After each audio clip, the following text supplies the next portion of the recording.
Good afternoon, everyone.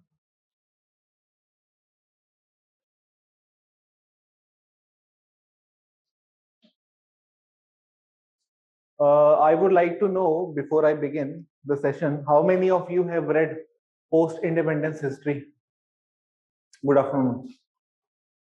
How many of you have read post-independence history?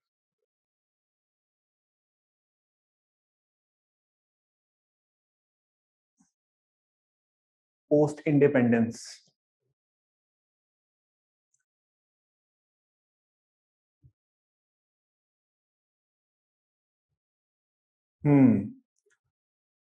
ठीक है. So basically, not many have read post-independence history. ठीक है. So first of all, we are going to finish politics and society today. किसी भी हालत में आज खत्म करना ही है, देखो, ठीक है. And what I'm going to do now, since we have not read post-independence history, and which is something that I believe you would be reading after a while, okay? When you get time out of your schedule, you would anyway be reading at least few important events. And for post-independence history, now you can rely on class 12th NCERT, okay? Why? Because post-independence history is going to be very useful for Indian sociology. Okay. Post-independence history and of course pre-independence history is anyhow everybody knows bit of pre-independence history, but post-independence is important for sociology. So you can rely on class 12 NCERT for that. Okay. No need to go into the details of those things, because even in mains they have stopped asking question from post-independence. In the sense, there is no question which you would be calling exclusively as part of post-independence, because the boundaries get blurred. Those questions sound or and look more like, you know, social history. It's not like political history.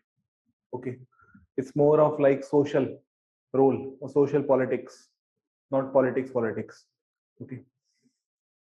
So anyhow, today I'll begin with the next topic. As you know, in your syllabus, the B part is first power elite. We have covered this power elite. We have covered. Second is this what do you call bureaucracy? That also we have already covered. Okay. Now the next thing that I'm going to cover is civil society. Civil society.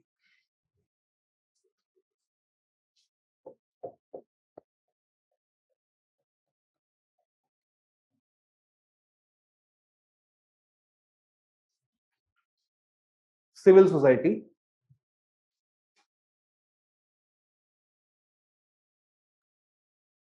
The question is, what is civil society?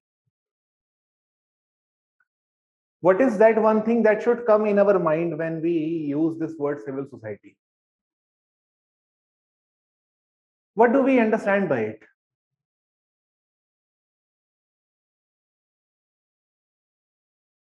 Pressure group? No. Pressure group, no.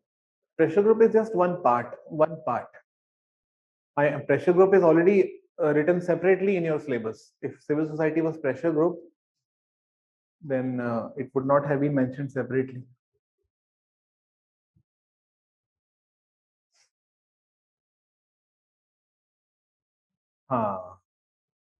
Yes.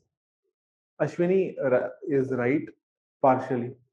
Informed citizens. Okay. Informed citizens. You know, the health of any society, health of any society or development of any society depends a lot on the presence of informed citizens who can question the state, who can make state accountable. Whenever whenever Indian state or any other state comes out with any policy that may sound discriminatory, who will be those people who will think that it is discriminatory would be the ones who would be leading a movement against that policy, mobilizing many people against the state. That is civil society. In fact, the very birth of sociology is the result of civil society. The Enlightenment scholars, the enlightened individuals, what we also call as intellectual movement or revolution, had a major role in revealing the illegitimate role of religion in maintenance of exploitation in the French society. French society. Okay. Had those people not informed us on, अगर उन लोगों ने हमें नहीं बताया होता कि state system जो है ये सब झूठ है, इल्यूजन है, फरेब है, ताकि एक सेक्शन का इंटरेस्ट सिक्योर होता रहे, अगर उन्होंने हमें ये सब नहीं बताया होता, किसने? Thomas Hobbes, John Locke, Rousseau, Voltaire, Montesquieu. If these people would not be there, how would the people ever get to know that these are the things that state is doing, and this is how state is legitimizing something that is not justice, that is something not just. Okay, so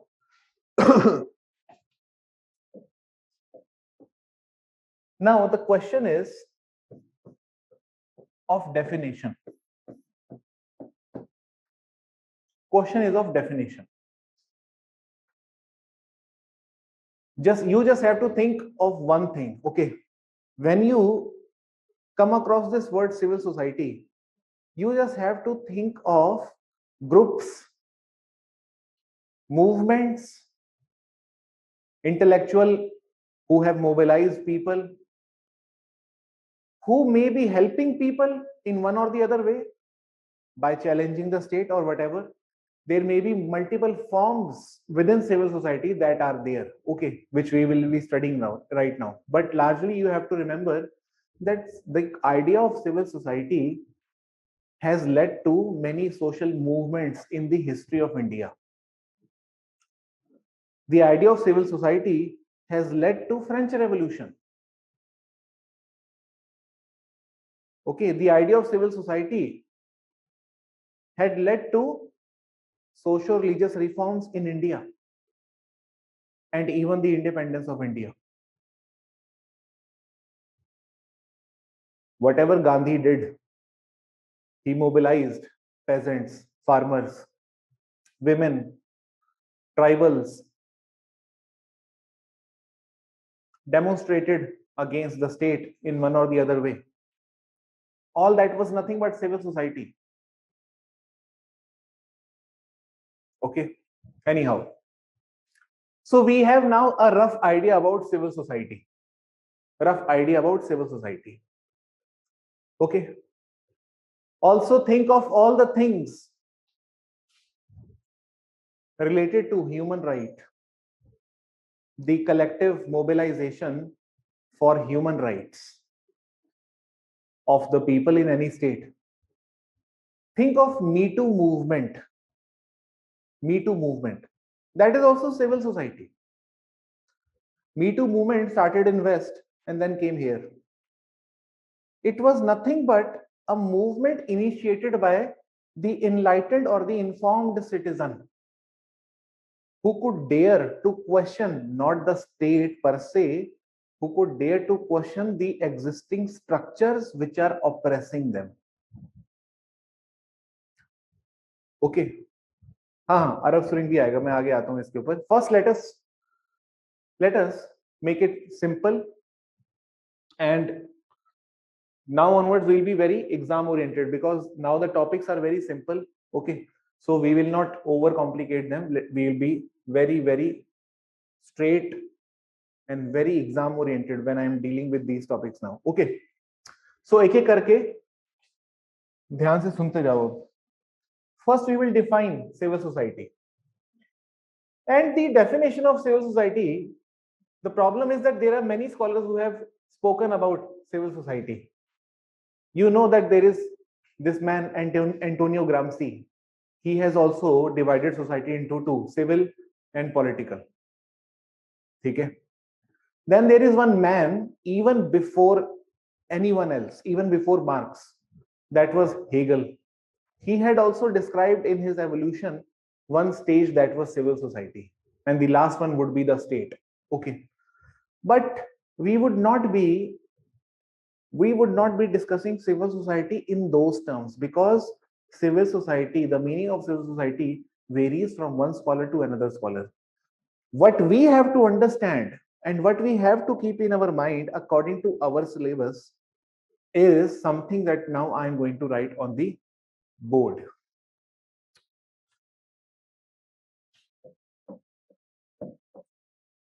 Civil society is when private individuals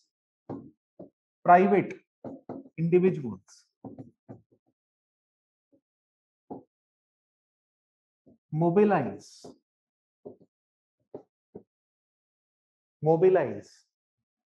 for a public cause.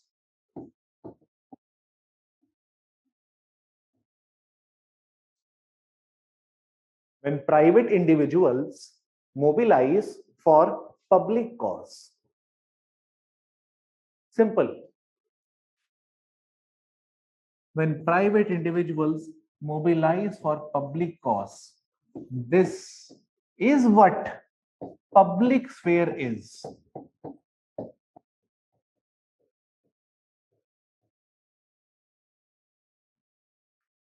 When private individuals have mobilized for a public cause, this is what public sphere is, and this is what civil society is. Understood? Public sphere or civil society.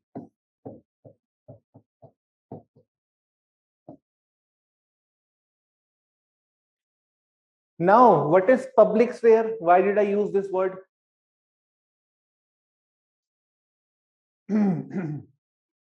Remember, now onwards, I will, whenever I'm discussing any topic, I'll talk about 2 or 3 scholars which are very important and whose name you will have to write.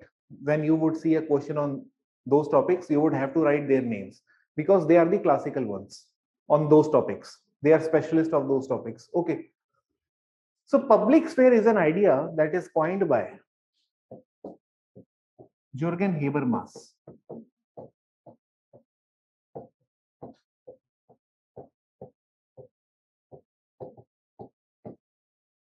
Jürgen Habermas. His name you will have to mention in the question on civil society. Okay. Jürgen Habermas. And this is how he defines public sphere as private individuals mobilize for public cause. That's it. The essence. What does it mean? It means one thing is very clear from this statement, that collective action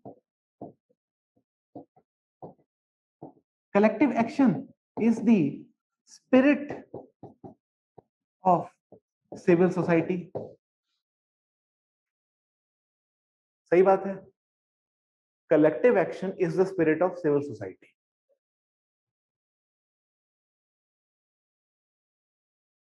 Collective action. Just think, or let me also give you some example and keep those examples in your mind. Those examples are going to be universally applicable to question on civil society. Okay. Just think of those visuals. People have mobilized in mass. Okay. Because they have been informed by a few people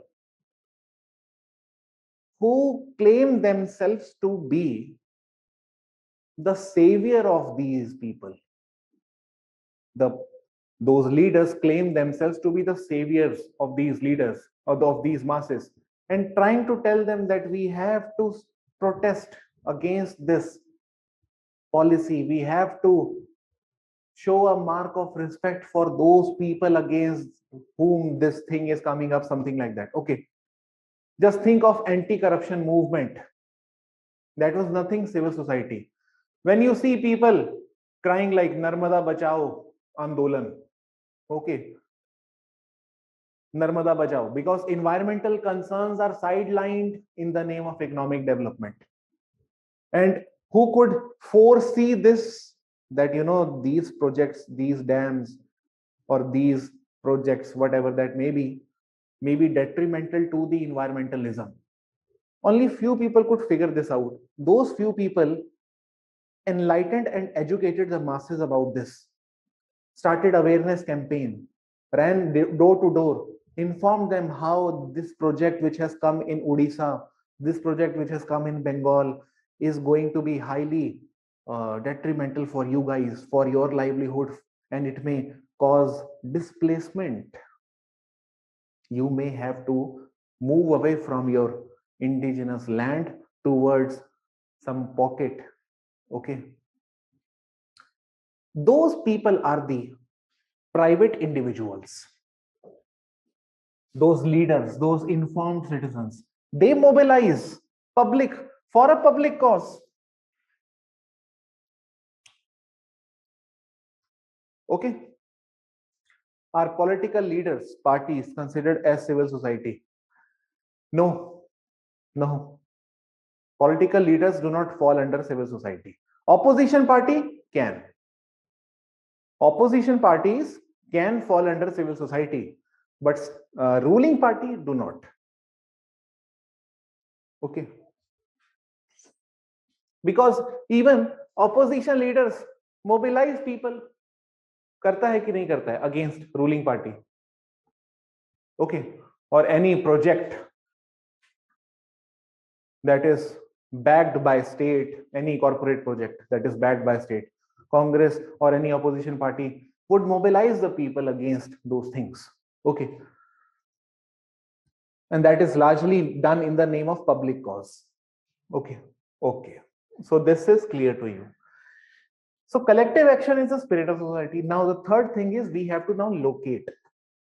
We now know ideally what is civil society. Now we have to locate where is civil society. Okay.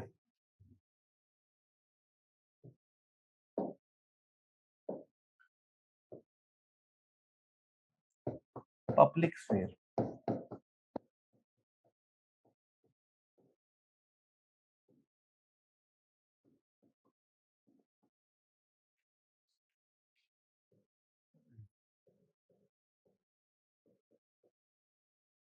Okay.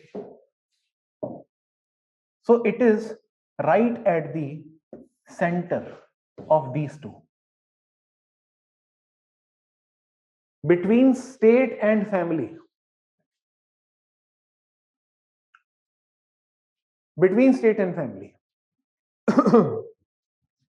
Okay. Is what we add also between state, family, and one more thing.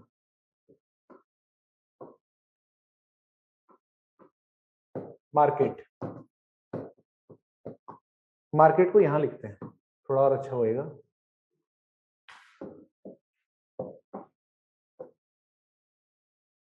They are पंजा भाई,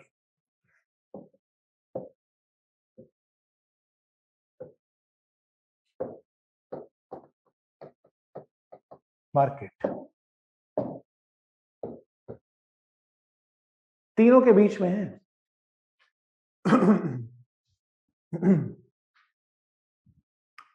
okay, understood. So civil society falls between state, market and family. It is purely a public sphere. Public का sphere है ये, public का sphere. Okay, suppose what is civil society? I'll tell you. और एकदम नीचे जाके, ठीक है? I am sitting in a auto rickshaw with 3 friends. I am sitting in auto rickshaw with 3 friends discussing about any policy, any governmental policy. Just a second. Discussing about any governmental policy which I think is not right. Okay, and my friends are participating with me in that discussion. Auto rickshaw wala is also giving his input freely. He is also criticizing some aspects of the policy, and we four are basically indulged in debate and discussion or deliberation over the policy in the auto rickshaw. What are we? We are part of civil society. Okay, we are part of civil society. Now, in the parliament, now replace auto rickshaw with parliament. Now in parliament, you have many people debating over certain aspects of that policy. Okay, many people. Now those many people, and those people are those not necessarily from ruling party would be at one side. On the other side, we would have other parties as well who would have their opinions on those bill. Okay, and their opinions would form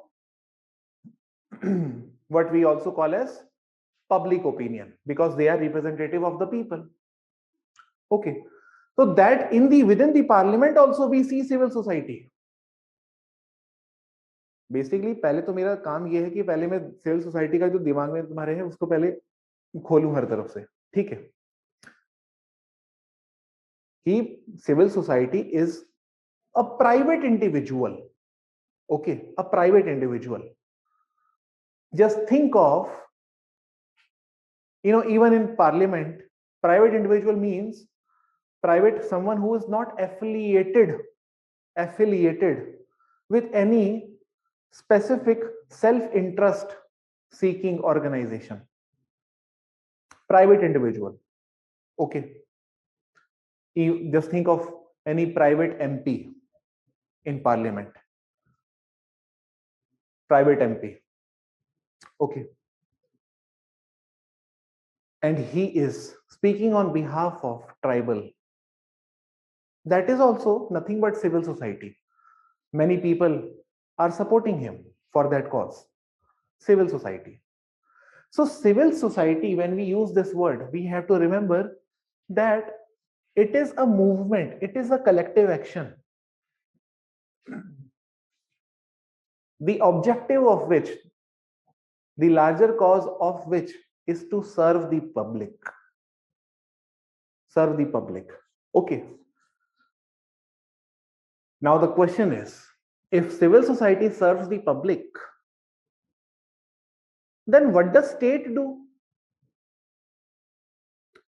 Bhai, it is the duty of state to serve the public. Then why do we have civil society?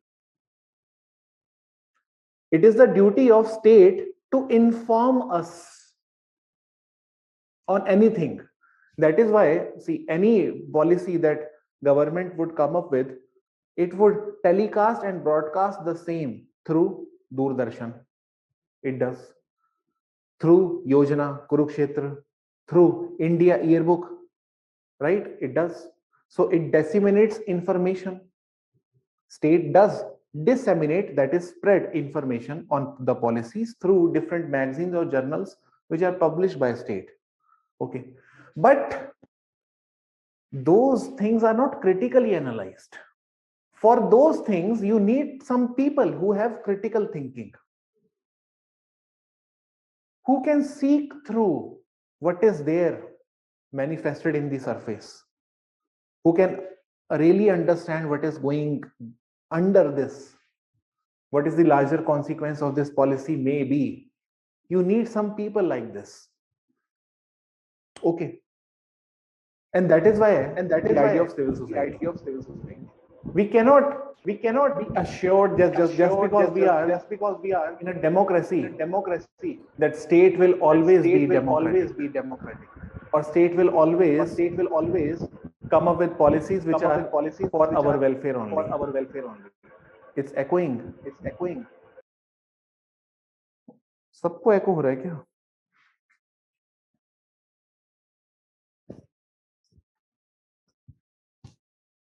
Now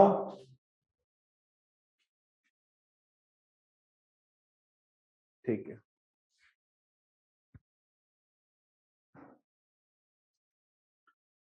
Okay. Now we will talk about some of the important features of civil society. Okay. Write down.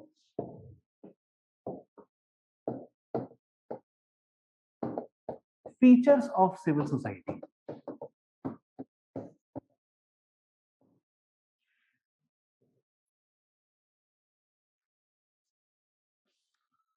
Features of civil society.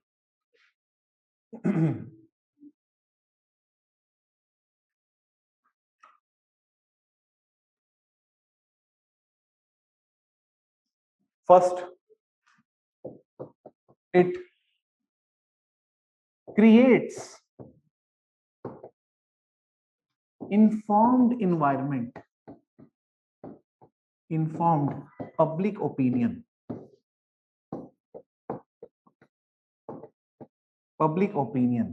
on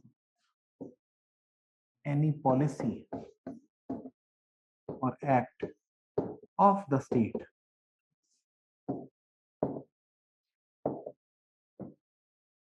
It creates informed public opinion on any policy or act of the state. Okay. Also remember one more thing. It not only creates informed public opinion, but it also assists the state. It also assists the state in formulating public policies.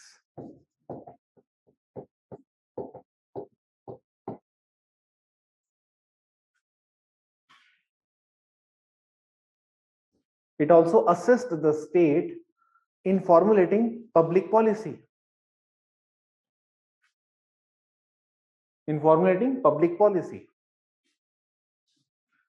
Adarsh Gupta, sir, how is private MP not part of state?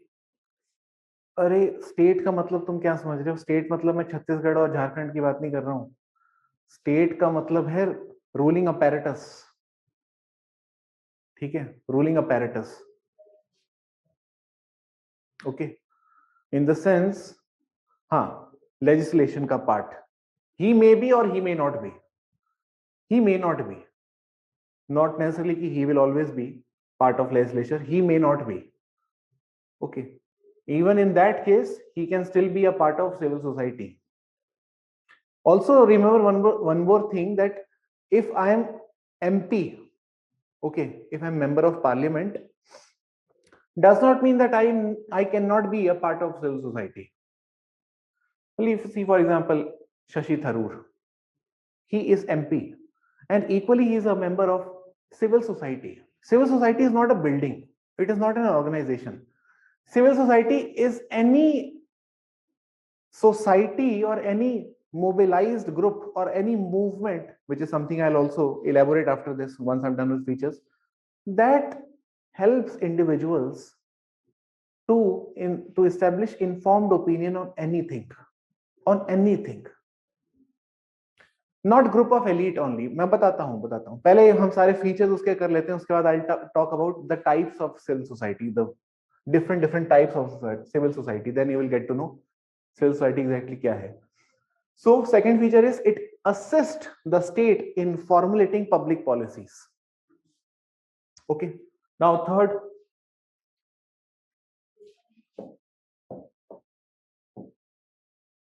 it keeps check and balance on the power of state.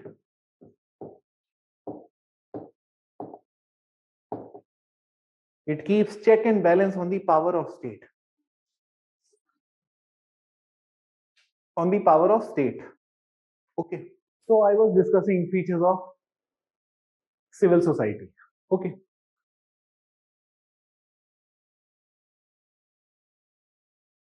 If I ask you, what is World Economic Forum?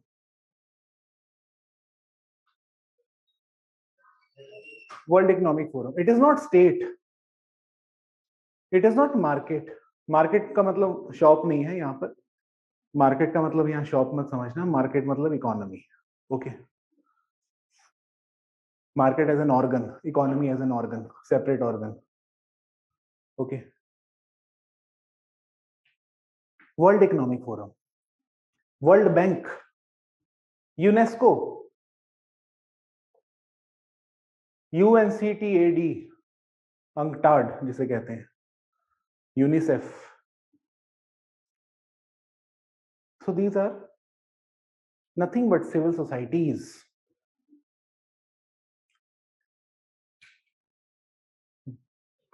भारतीय किसान union, किसान मजदूर संगठन, student union, opposition parties, ये सब क्या है? ये सब सिविल सोसाइटीज है. Because all these organizations are engaged in mobilizing public opinion and trying to create informed citizenry,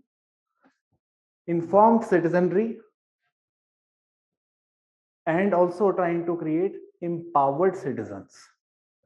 That is the larger public cause. This is what civil society does. Okay, Shashi Tharoor can be put to exam. Yes, क्योंकि he is right now not a member of the national ruling party. Okay, so today you can write his example. Even not just as an MP, as a former diplomat, you can write his example. Okay. Now, family, market, state. Within them, we have civil society. Features I was discussing, I had already told you 3 features largely. Now, the features that I told you are very general type. Now we'll introduce some sociological thing. Okay. You know, if you remember, there is one person in the classical sociology who has dealt with civil society. Who has dealt with civil society in classical? Okay. If you remember Durkheim, he talks about voluntary associations, professional associations. Okay. Voluntary and professional associations he talks about. And voluntary or professional associations of what? Workers. representative body of the workers. Okay, can also be a part of civil society. Labor commission, part of civil society. Okay, civil society. National Commission of Women can be part of civil society. Media, yes, media is also part of civil society. Media is also part of civil society. So civil society is everything other than these three. Everything other than these three. Okay. Now, the next feature.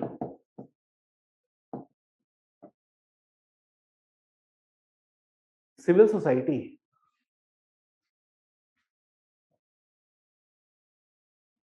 According to Meera Chandok,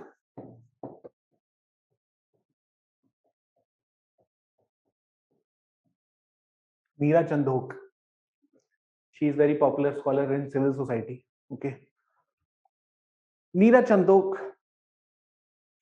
says that civil society neutralizes individualism and it neutralizes individualism in the wake of modernity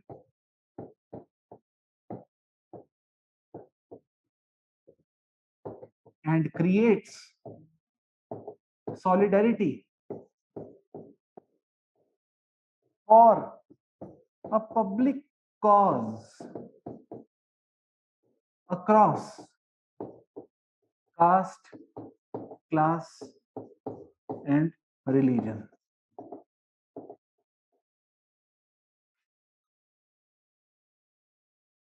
सही बात है कि नहीं है?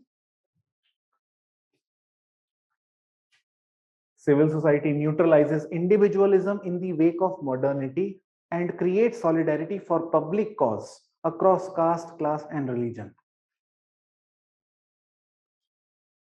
Across caste, class, and religion.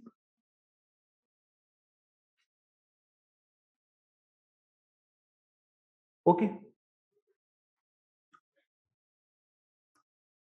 Bureaucrats, the political administrator bureaucrats are not part of civil society. Bureaucrat वैसे तो हैं ही, universities में जो होते हैं वो भी ब्यूरोक्रेट्स हैं. They are part of civil society, but political administrative, what we also call as politico-administrative bureaucrats are not part of civil society. They are part of state machinery. ठीक है.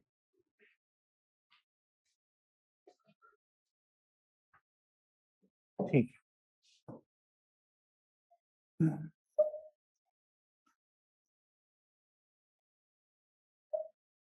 What did she mean by this? What was she trying to point out? You think of any social movement, any global movement.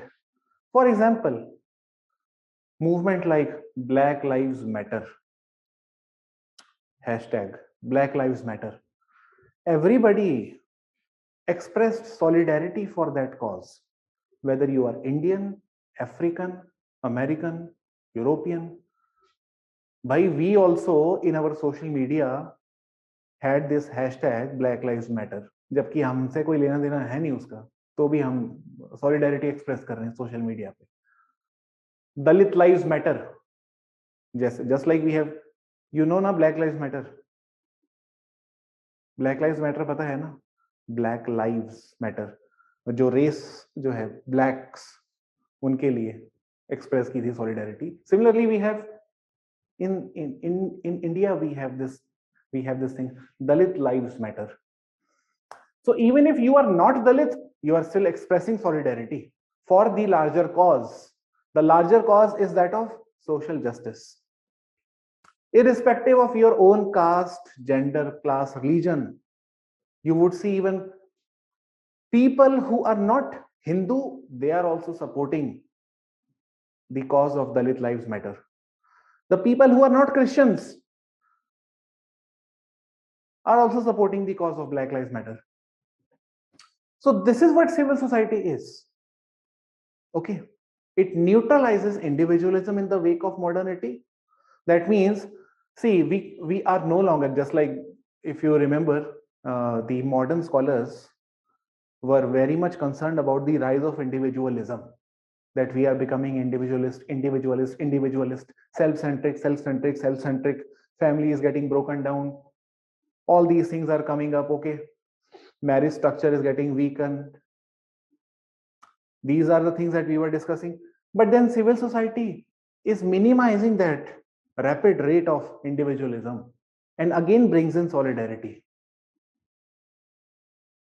Okay, this is what the importance of civil society is. That means it again brings in solidarity. That means again a collective action, no more individualism. Okay.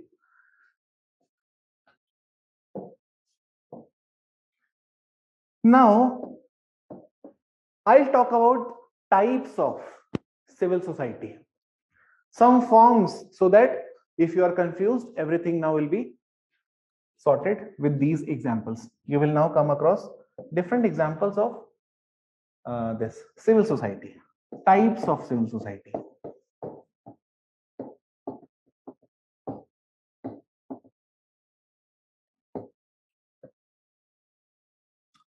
Types of civil society. Okay.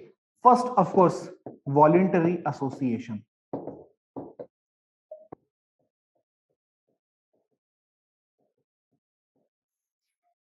Voluntary association. What is the meaning of voluntary association? That is also civil society, part of civil society.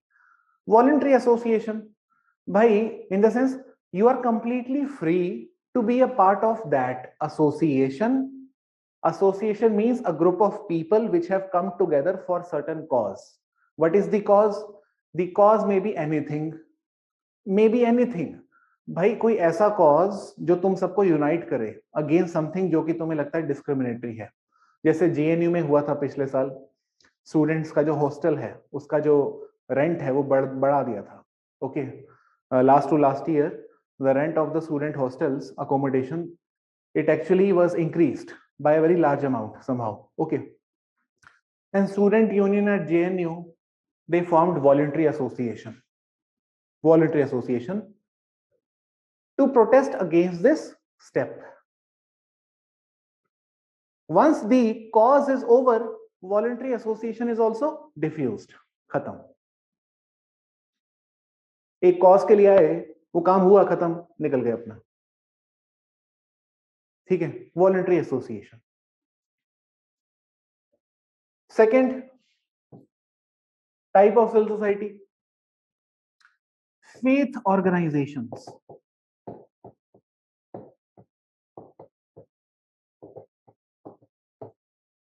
Faith organisations, faith organisation. Okay, और religious faith or religious organizations.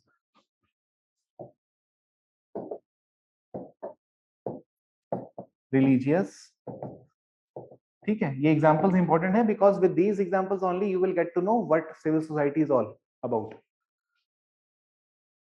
Tell me, is Brahmo Samaj a part of civil society or not? हाँ, अब दिमाग तुम्हारा खुलेगा, क्योंकि हमारे दिमाग में वो एक गंदी सी चीजें आती हैं, एनजीओ, बस इतना ही आता है. ऐसा नहीं है. जब मैं फेसबुक पे लॉगिन करता हूं, मैं सिविल सोसाइटी का मेंबर हूं, एनजीओ थोड़ा हूं मैं. ठीक है, मतलब बेसिकली दिमाग खुला करके सोचना है हमें.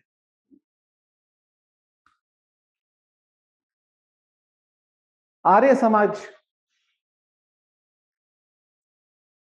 Arya Samaj is also part of civil society. Brahma Kumari's cult,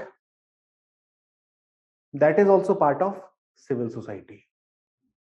That is also a part of civil society. Okay, whether it is cult, whether it is any faith or religious organization. Third, social media.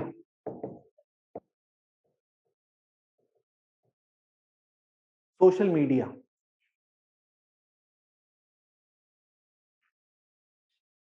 That is also part of civil society. See, why did I say that Brahmo Samaj is part of civil society? Because Brahmo Samaj is a Samaj. What is the English word of Samaj? Society. Okay, so Brahmo society is not civil society just because it has word society in it. No, Brahmo Samaj or Brahmo society is civil society because again it is led by some private individuals, the enlightened ones who have mobilized public or public opinion around certain cause which they collectively believe in, that yes, religion should be reformed, sati should be abolished, okay, child marriage should be abolished, caste system should be abolished. These are the things that they all of them have agreed on to, and that is why it forms a collective action, Brahmo Samaj. The cause for formation of civil society should be limited to specific cause related to benefit of particular section of people or for everyone. Largely it is for everyone. Just think, civil society is for welfare. Civil society is for welfare. Welfare of society. Welfare of society. Now the question is, if it is this civil society is for welfare of society, then what does state do? The problem is when state is not able to deliver on its promises. When state is not able to deliver on its promises, and when state is becoming authoritarian,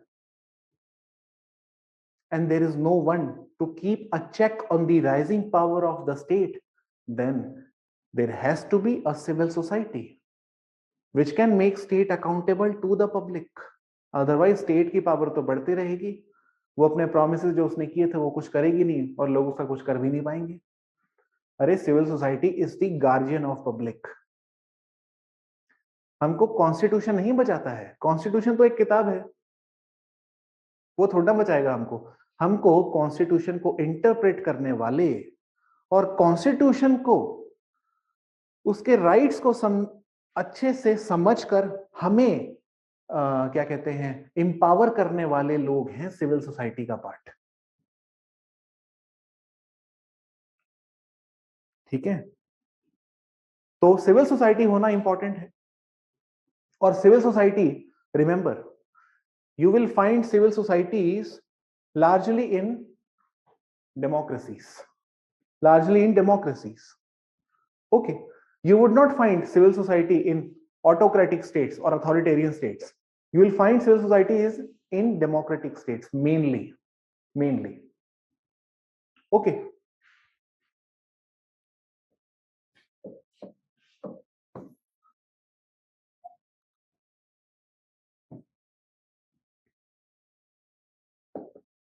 Now, few more types. NGO.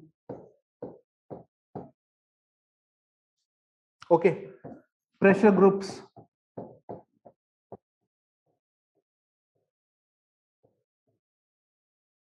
All these are part of civil society.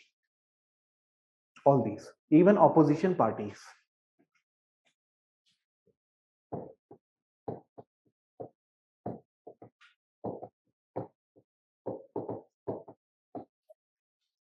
And also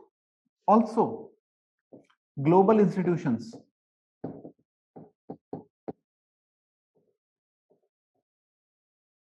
Global institutions, they are also part of civil society. Global world institutions. Can civil society be called as new religion? नहीं, वो छोड़ो, वो बहुत ज्यादा हो जाएगा. ठीक है, बस बात सही है, तुम सही कह रहे हो कि हाँ इधर भी वही होता है, कॉन्सेप्ट वही है, सेक्रेड का ही. ठीक है, हम उसको लिख सकते हैं, डेफिनेटली उसको लिख सकते हैं, उसमें कोई दो राय नहीं है. You can talk about the concept of sacred, okay, because all of them are uniting around what they collectively consider as sacred. ठीक है, so yes. पर सबसे ज्यादा जरूरत तो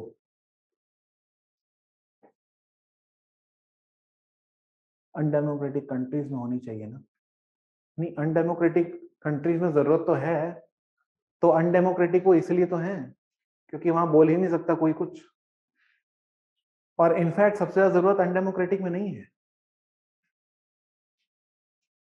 सबसे ज्यादा जरूरत डेमोक्रेसी में है, ताकि डेमोक्रेसी अनडेमोक्रेटिक ना बन जाए। ठीक है, अनडेमोक्रेटिक तो सही है, तभी तो वो है अनडेमोक्रेटिक, उसको थोड़ा ना ठीक करना है। वो गलत होता तो ठीक हो चुका होता, वो ठीक है तभी वो चल रहा है। बट डेमोक्रेसी कहीं अनडेमोक्रेटिक ना हो जाए, इसलिए सिविल सोसाइटी का होना इंपॉर्टेंट है। ठीक है,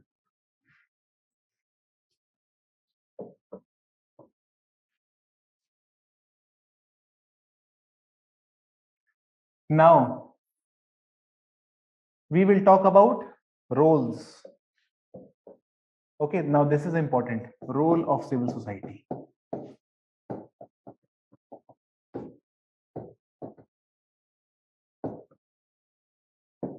First, policy advocacy. Policy advocacy. Write down. Policy advocacy.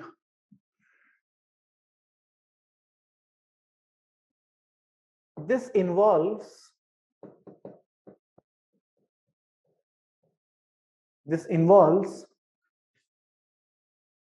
civil society organizations assisting the state. This involves civil society organizations assisting the state on formulation of policies. On formulation of policies.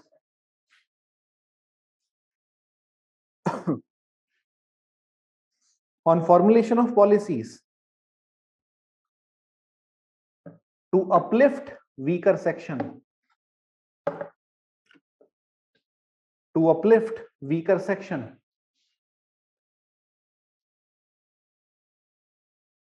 To uplift weaker section.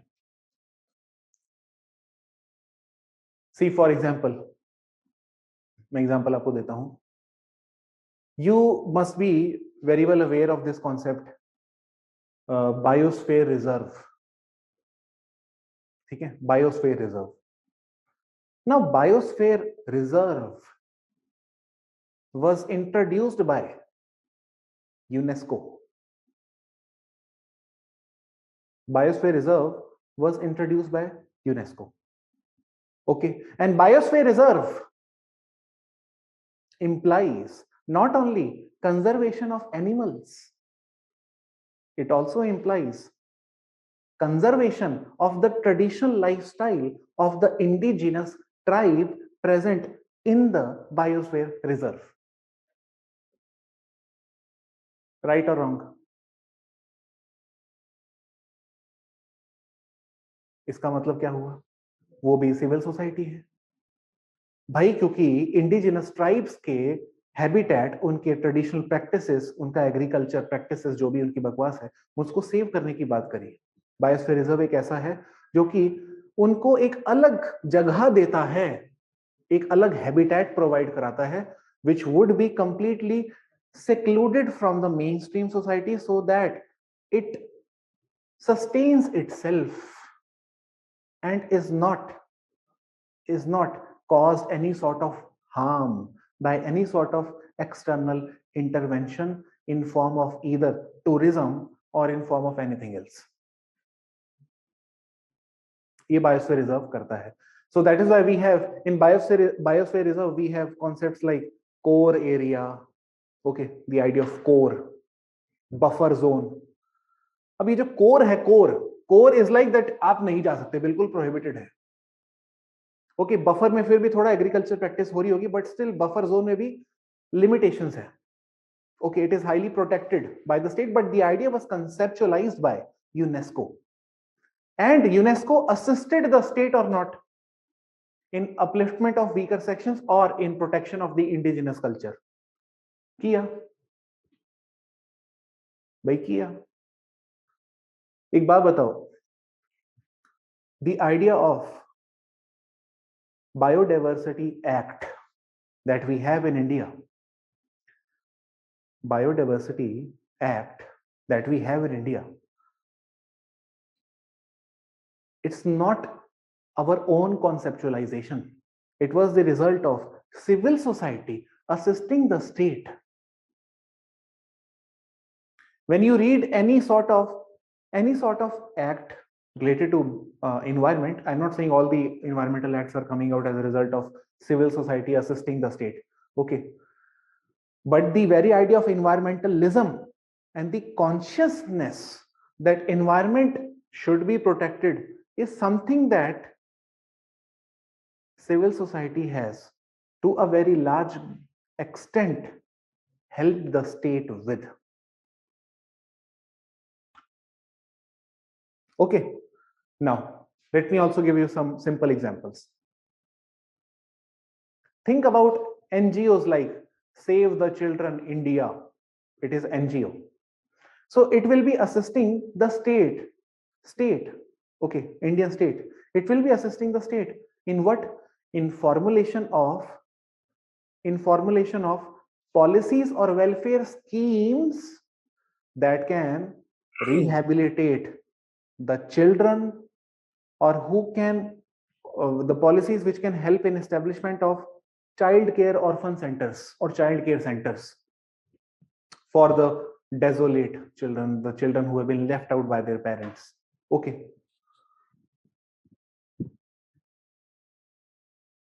Think about any women organization who is assisting the state so as to ensure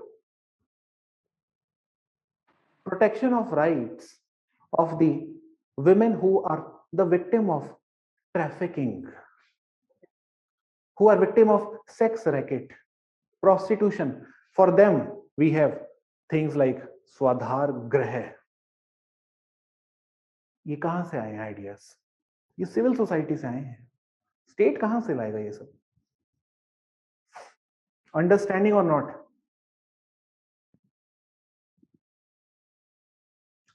हाँ, so basically women organization, child organization, farmer organization, informal sector का एक अलग organisation, कुछ भी हो सकता है, global organisation, it may be anything.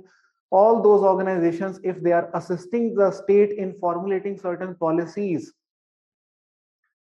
just think of associations of transgenders,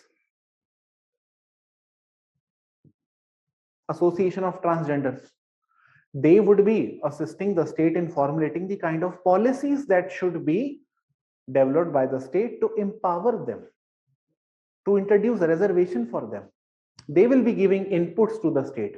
देखो state क्या होता है? See, like suppose I am member of parliament. Okay, I am member of parliament and I am in ruling party, but I do not know about environment. I do not know about women rights or gender issues. इतना मेरे को knowledge नहीं है इन चीजों का. मैं तो सिर्फ एक MP हूँ, ठीक है? तो क्योंकि मैं MP हूँ, ज्यादा मेरे को knowledge नहीं है चीजों की, मैं चाहता हूं कोई मुझे इन्फॉर्म करे ताकि मैं लॉज लेके आ पाऊं.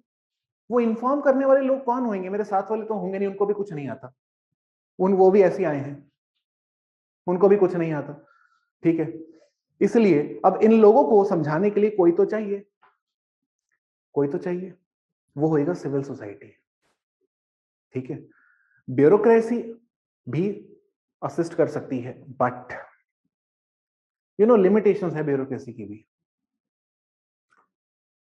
Bureaucracy in itself, like for example, suppose you are IAS officer. Now you may not be so well versed with the issues of transgenders. Okay, so you would also have to then take assistance from some NGOs which are working for the rights of transgenders. You will take inputs from them. They are stakeholders in that bill. So all the inputs that you will collect from the ground, you will then be transmitting the same inputs to the MPs, who will then be translating those inputs into the form of output through legislation or bill. So that means that policy advocacy is a very important role that is played by civil society.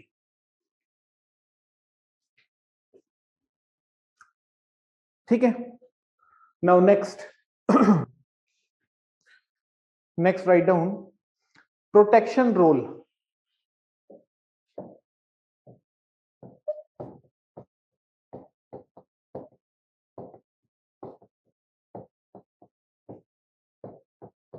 Protection role. Protection role. What does it mean?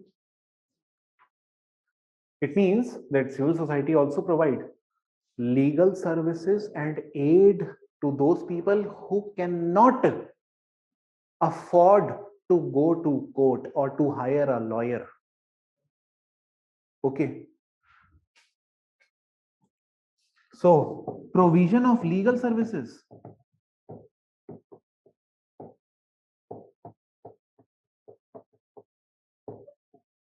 to marginalized. ये कौन देता है? Civil society. भाई एक बात बताओ, एक बात बताओ. If I want to understand laws, I want to understand laws. Okay. I really want to understand the procedure to go to court, all those things. I am very poor person. You know, last night someone stole 2 crore rupees from my house. Okay. Since I am very poor, so I do not know how to approach police station. I do not know about these things. Okay. Or where is the lawyer? What do I need to discuss with him? Okay. And how much charge it will be taken? I'm not educated. Okay. So what will I do? I will go to Google. Google पे ही तो जाएंगे, वहां पे एक site मिलेगी, indiaqanun.org. ये है कि नहीं? indiaqanun.org. There is one website. Okay. indiaqanun.org. इस पर जाओ, आपको पूरी इंफॉर्मेशन मिलेगी. ठीक है.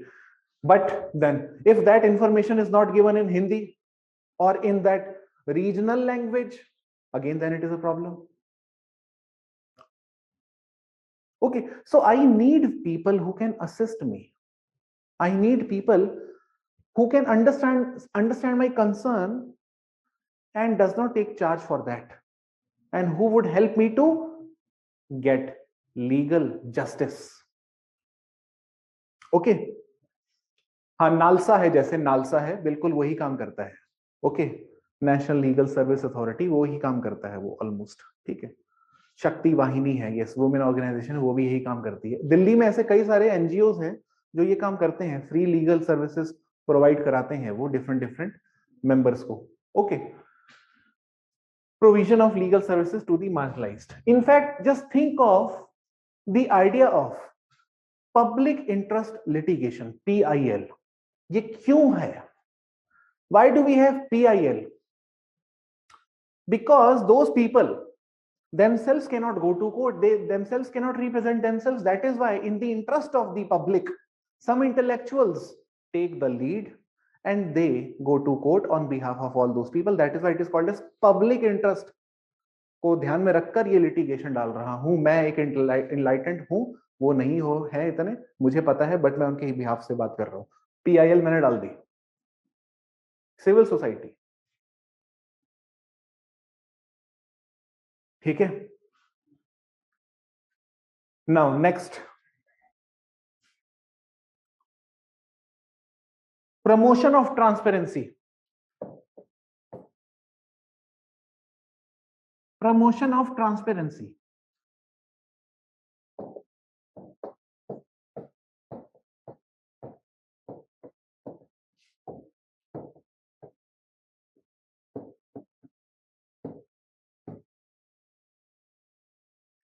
Just think of any movement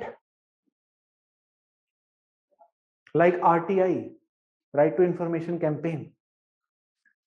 It was a campaign initially, then it became act. It is not the state which has come up with right to information. The state was made to come up with the right to information. It was not state's own initiative. It was the initiative of civil society. Okay. Right, RTI, Lokpal, exactly. Lokpal, Lokayukt. Okay. All these are something that is going to be of great consequence in terms of public cause, initiated by people who do not belong to state and initiated for the larger cause, that is public welfare, and transparency is one of that thing. Okay, RTI, Lokpal, Lokayukt.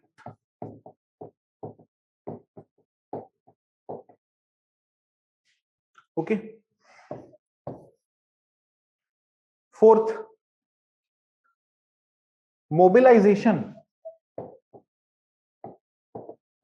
of citizens and resources. Mobilization of citizens and resources. This is the fourth role of the civil society. Mobilization of citizens and resources.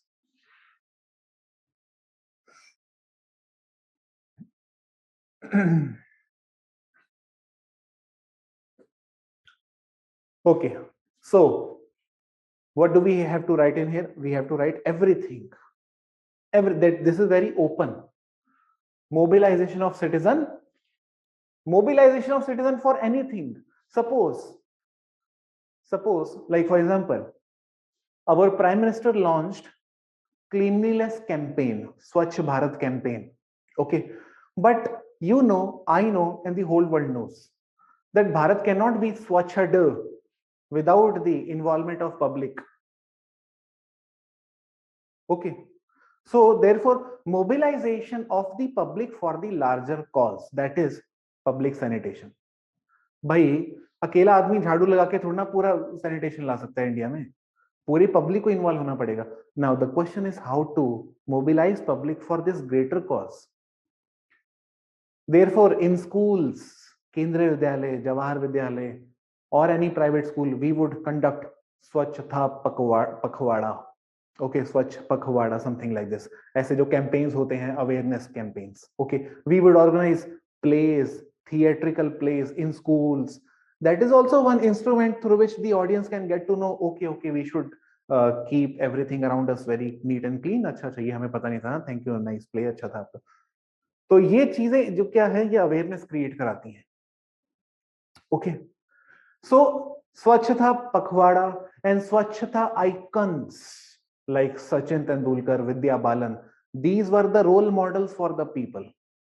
कि भाई they are coming out. For example, the Bollywood had come out with that movie Toilet, Akshay Kumar.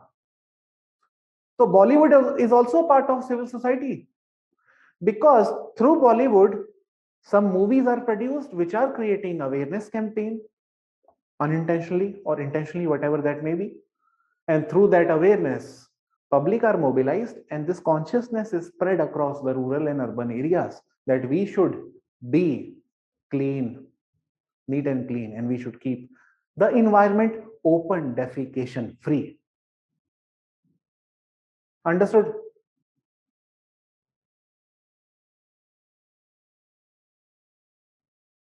ठीक, ये हो गया खत्म.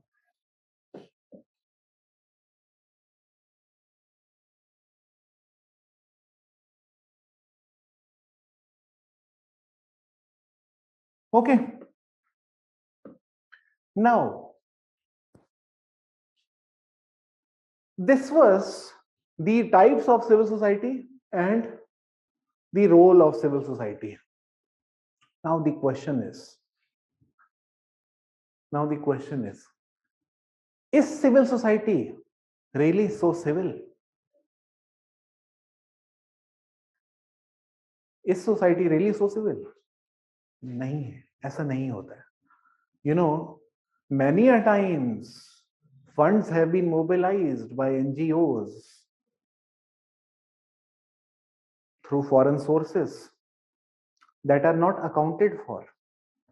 Many times funds are appropriated in the name of public cause, but those funds are used for private self-interest of those individuals. तभी NGO blacklist होते हैं, ठीक है? तभी foreign contribution regulation act what we have FCRA, उसके under इतने सारे NGO को डाला, क्योंकि they are believed to have channelized fund from a source that is illegitimate.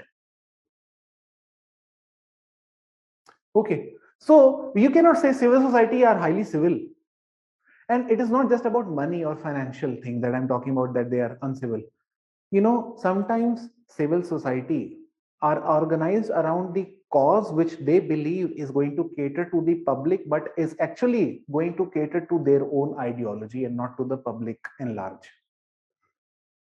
For example, राष्ट्रीय स्वयं Sevak Sangh, RSS. Okay, so the Neera Chandhok calls RSS as uncivil society. Okay, he calls RSS as uncivil society. Okay, but I'm just telling you कि भाई अभी लिखना क्या है नहीं वो मैं बाद में बताऊंगा, पहले अभी सुन लो सिर्फ, ठीक है? बजरंग दल, राष्ट्रीय हिंदू युवा, हाँ हाँ, ये सब सिविल सोसाइटी का पार्ट है, ठीक है? बजरंग दल भी और राष्ट्रीय हिंदू युवा वाहिनी भी, ठीक है? सब सिविल सोसाइटी का पार्ट है। अच्छा, राइट डाउन, नीरा चंदोक के ऊपर लिखते हैं कुछ।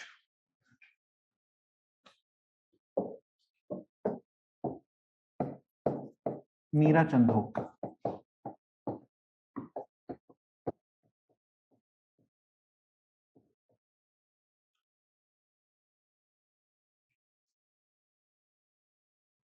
Moral policing is civil society part.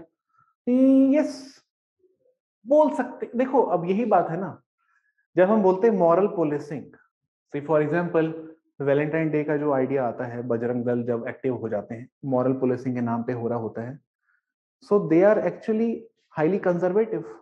Okay, they are conservative, they cannot see something that is to be done in private sphere out in the public.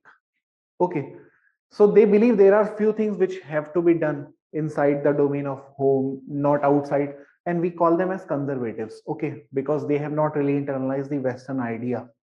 Okay, western ideas of individualism, it is my free choice, by I am free to move anywhere, I am free to kiss the girl anywhere, or she is free to kiss me anywhere. Who are you?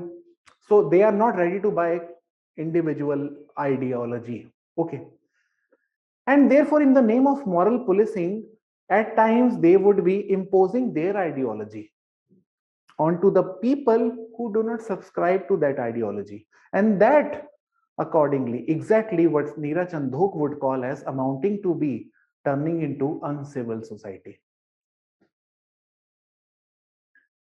Many rehabilitation center involved in हाँ, ठीक है? Chandhok believes that the origin of civil society in India can be traced to socio-religious reform period. Socio-religious reform period.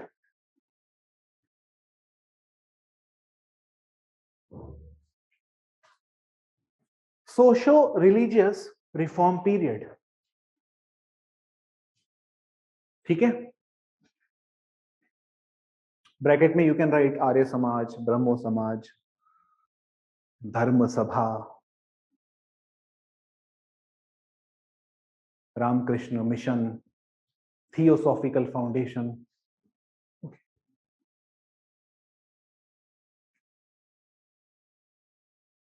ये सारों का नाम आप लिख सकते हो, ठीक है? ये सारे सिविल सोसाइटीज हैं।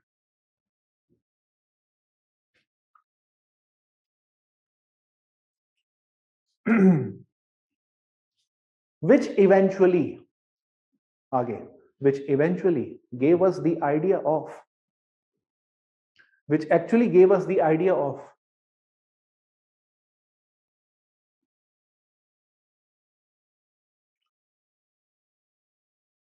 Free speech.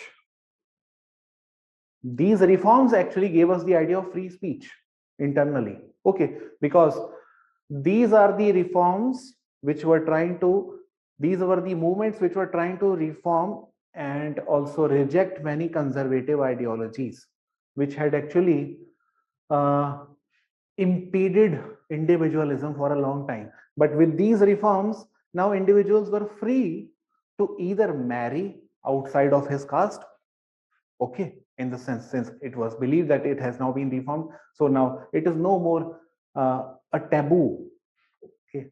So child marriage, that was practiced for a very long time, now it was also abolished by these reforms. Actually, these people are the ones who look down at these things which were traditionally professed by Hindu religion and customs, okay. So these reforms actually gave us a free spirit. Write down, these reforms gave us free spirit.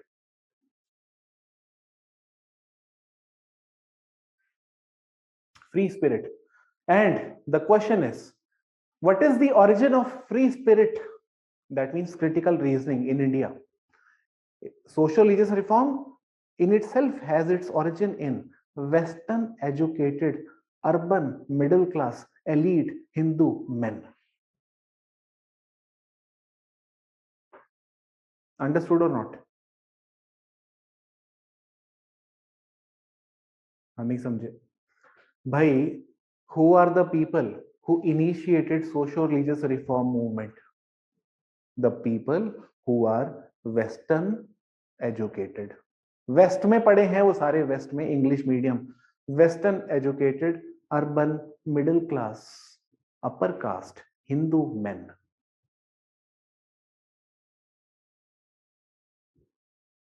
अब समझे कि नहीं समझे?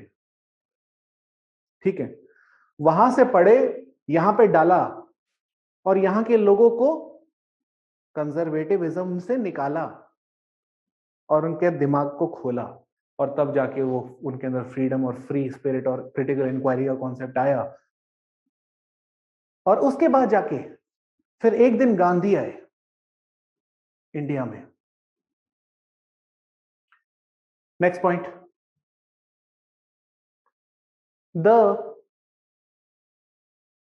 the free spirit and critical inquiry, the free spirit and critical inquiry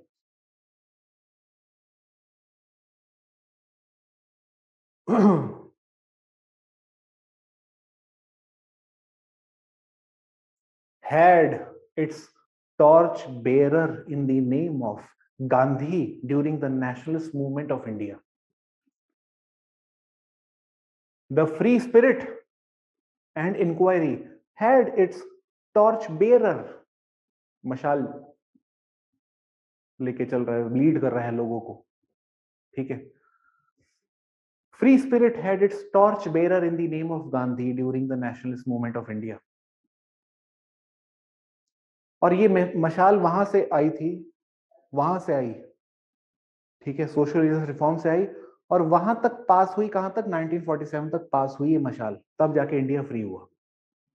तो idea क्या है? The very birth of India lies in the idea of civil society. Understood और not?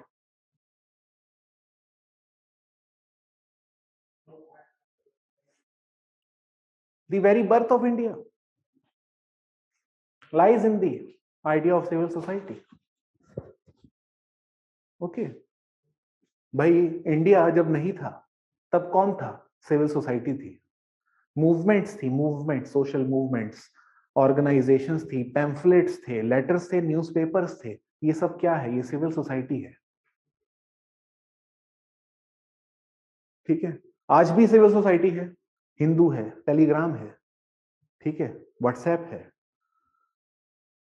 ये भी सिविल सोसाइटी है. बट ये आज की सिविल सोसाइटी वैसी सिविल सोसाइटी नहीं है जिसकी मैं बात करूंगा आगे जाकर जब मैं इंडिया पढ़ाऊंगा, ठीक है. क्योंकि अभी मैं अगर इंडिया पे बोलने लग गया आगे यहीं पे, तो सिविल सोसाइटी पे ही टाइम चल जाएगा हमारा. So what I will do is, what I have planned is, since you guys have also not read modern post independence history, So I will teach those things when I will be dealing with paper 2 only. Okay, the India specific things, so that the boundaries are very clear and it becomes easier for you to understand.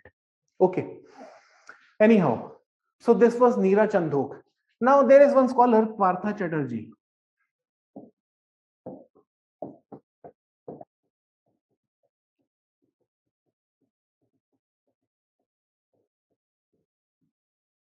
Partha Chatterjee. Partha Chatterjee जो है ना, he is a Marxist scholar. Okay, Ashish Nandi is also Marxist. Partha Chatterjee is also Marxist. Partha Chatterjee says कि maximum of the civil society organizations in India are actually not serving the needs of poor. They are serving the needs of elite. Most of the civil society organizations in India are not serving needs of poor. In the sense, they are not really welfare oriented. Rather, in the wake of neoliberal capitalist economies, civil societies have also become uncivilized. Write down. Partha Chatterjee says that most of the civil society organizations in India are not catering the underprivileged,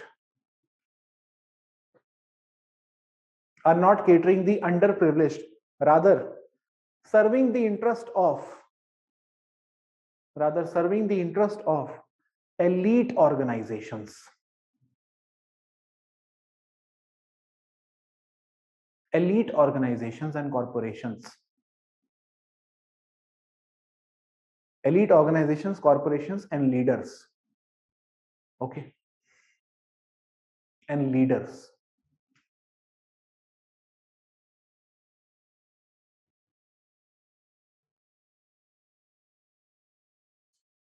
He believed that in the wake of neoliberal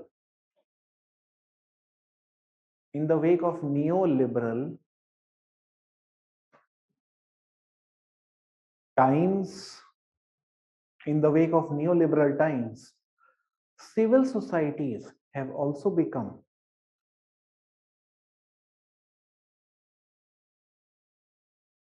liberalized.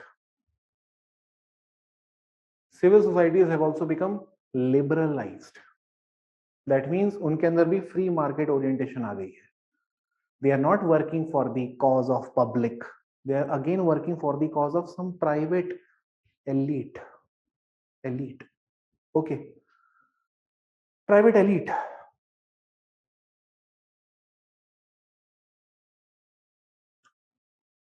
So this is what Partha Chatterjee says. Now, when it comes to the idea of civil society, we know that whether it is social movement, whether it is any sort of protest, agitation, whether it is about student, whether it is about poor, whether it is about women, whether it is about homosexuals, transgenders, whether it is about blacks, whether it is about Dalits, in every domain, it has been civil society that has actually been instrumental to liberate those underprivileged people from the exploits. Okay. But Partha Chatterjee believes that the problem is that when globalization happened, when liberalization, privatization, globalization happened, जब LPG हुआ, तो क्या हुआ? Many tax havens and many organizations जिन्होंने अपना पैसा कहीं छुपा के रखा हुआ था, उन ऑर्गेनाइजेशंस ने नाम ले लिया एनजीओस का कि अब हम एनजीओस हैं अपने आप को बचाने के लिए.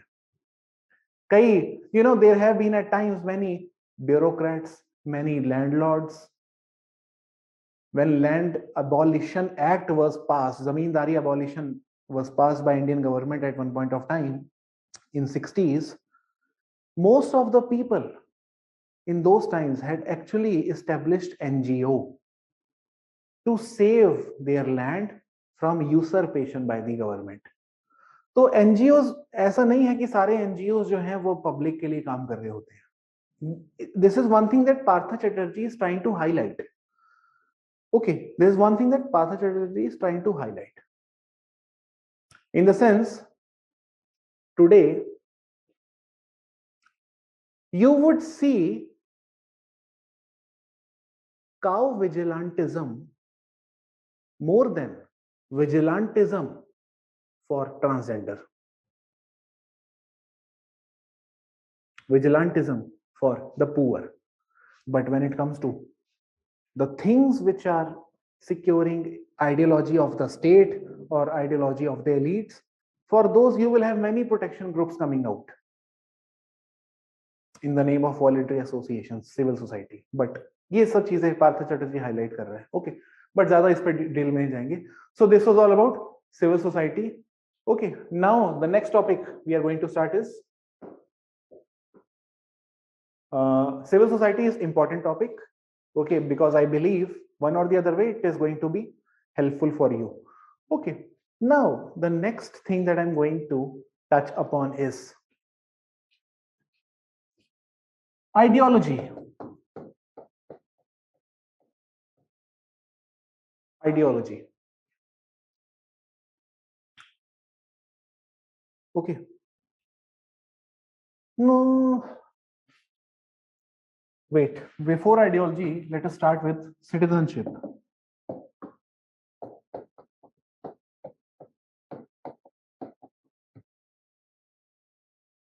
Citizenship. Okay.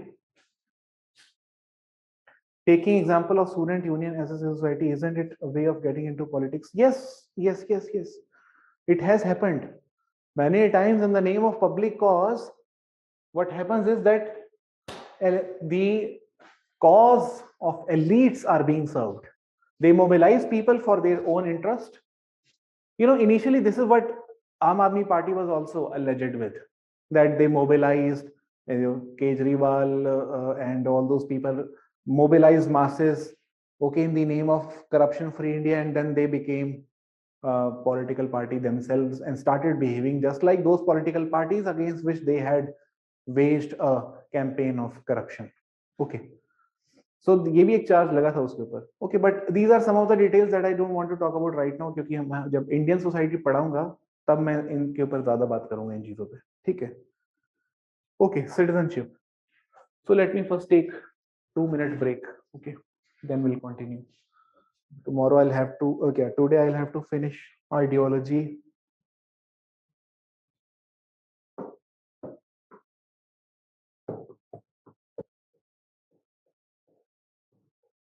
Pressure group.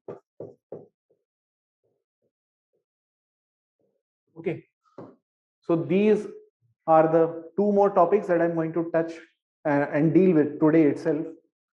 Ideology and pressure group, very small topics, and with this we'll be done with politics and society. The rest of the topics which are left in politics and society, we'll be doing those same topics in paper 2, because in paper 2 the same topics are there. So I'll deal with those topics in paper 2 so that we are done with the theoretical part at least. Okay, so let us begin with citizenship. Sir, you said Habermas is important scholar of this. Yes, yes. Habermas is important because the idea of public sphere theoretically is coming from his writings. Okay. And somehow it is believed public sphere is in threat today.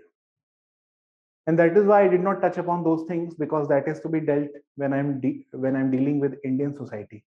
Okay. Public sphere is at threat today. Public sphere means the idea of dissent. You express dissent, you express discontent, you protest, and then it will not be entertained. You might be imprisoned, or you might be surveilled, you might be monitored. Okay, so public sphere, the idea of public sphere is in threat today, but that is something that I'll deal with when I'm teaching Indian society, because there are many things that need to be taught to you before I touch upon those things. Okay, what is citizenship?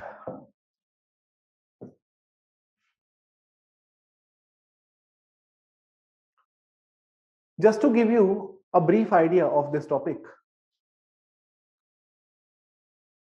I am Indian citizen. You are Indian citizen. Okay. So what? By citizenship. What is the meaning of citizenship? The meaning of citizenship, if I am bestowed Indian citizenship, that means that now I can exercise my fundamental rights and I can participate in political, economic, and social sphere of public life freely since I'm an Indian. Okay. I have fundamental rights that way. So citizenship grants you fundamental rights, and citizenship gives you power, power as an individual. Citizenship of an individual makes the state accountable to deliver certain services that he or she may be eligible for. But the problem, what is the problem? As I was telling you that I am citizen, you are citizen, but you are poor, I am rich, or I am poor, you are rich. So as a poor citizen, I would not be able to avail services that I am entitled to as an Indian citizen, or as any marginalized section. That means if I am weaker if I am belonging to weaker section like SC, ST, OBC, minority, Dalit, and all of us are Indians, but they are not able to realize their full potential despite being Indian citizens only because of their social locations, then there is no point in such citizenship. So let me first define citizenship.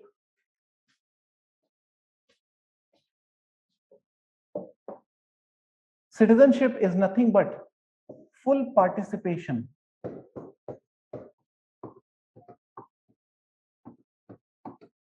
of an individual in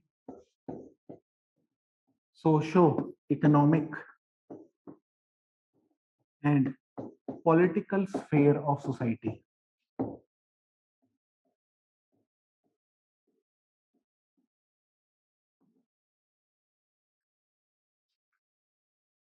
Full participation of individual in socio-economic and political sphere of society. Or we can also say that citizenship is realization of the rights of individual.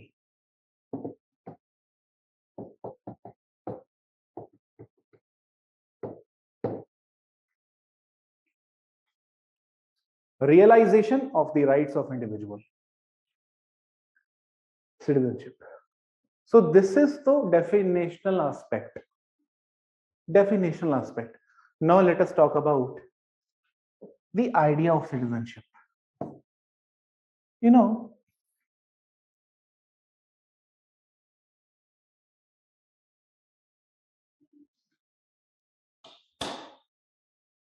the idea of citizenship is very ancient one. Okay.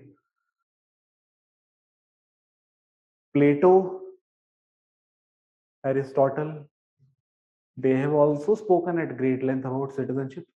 And Plato believed that there are some people in the society who should never ever be in this world given citizenship. Plato believed many people should not be given citizenship. Who are those many people? The blacks, slaves, women, farmers. These people should not be given citizenship. Citizenship is a privilege that only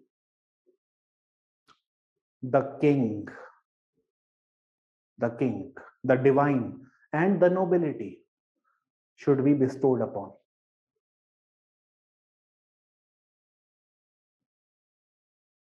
एक बात बताओ, before French revolution,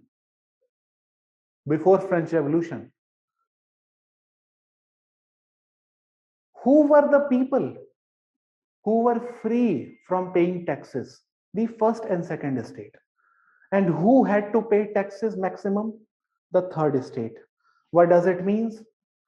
That third estate people were not the same as that of first and second estate. That means citizenship as a concept which would help them realize their rights was not present as such before French Revolution amongst the third estate people.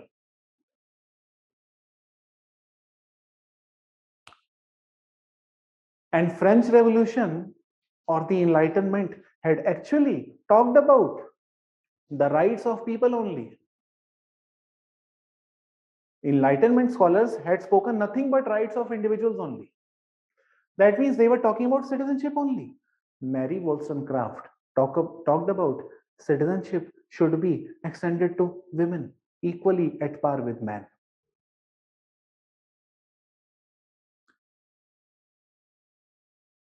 ठीक है, तो citizenship का idea तो तब से है, तभी से है, एनलाइटनमेंट के टाइम से ही है.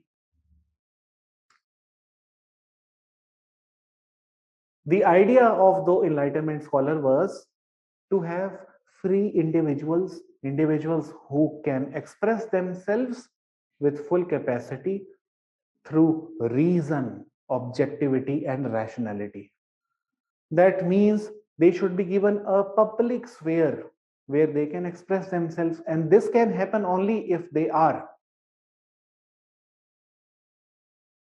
accepted as common and a member, acceptable member to the larger society. And if they are not acceptable, of course, they would have to bear the maximum burden of the economy, and which was happening until Enlightenment era happened and until French Revolution happened. Okay.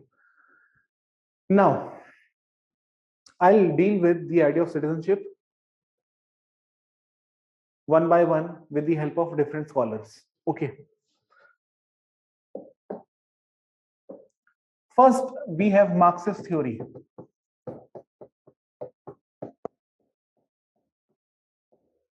of citizenship. Marx has also talked about citizenship, and Marx believed citizenship is of no use if citizenship alone can never create the consciousness that they are exploited. What is the use of citizenship?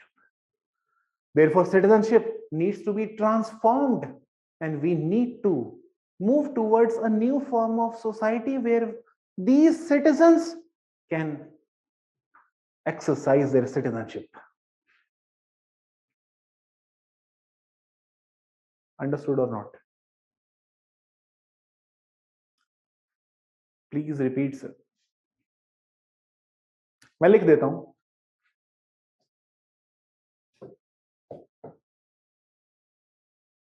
Citizenship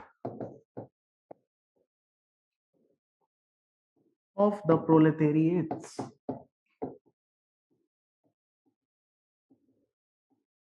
cannot be exercised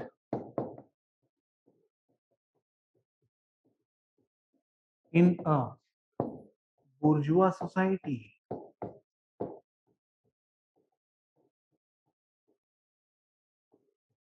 Therefore,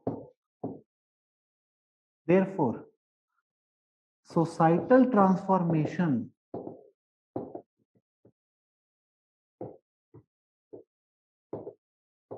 is inevitable for exercise of citizenship, exercise of proletarian citizenship.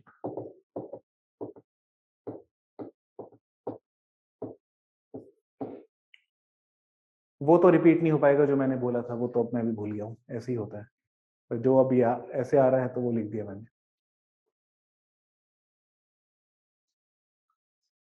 Okay, this is what Marx's theory of citizenship is. What is citizenship according to Marx? Not class in itself. Class for itself is what the citizenship is. Class in itself can never be a citizenship, because this is a class which has no consciousness. ऐसे citizenship का क्या करोगे जिसको यही, मैं citizen हूं, so what भाई, इसमें कौन सी बड़ी बात होगी भाई, मेरे सिटीजन होने से कुछ नहीं होता है जब तक मेरे में अकल नहीं है, ठीक है।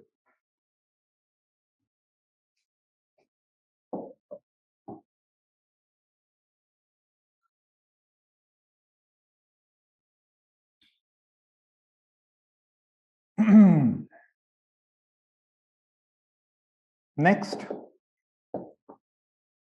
now there are some very interesting theories like that of T.H. Green. He is also a very important scholar on citizenship. Okay, T.H. Green,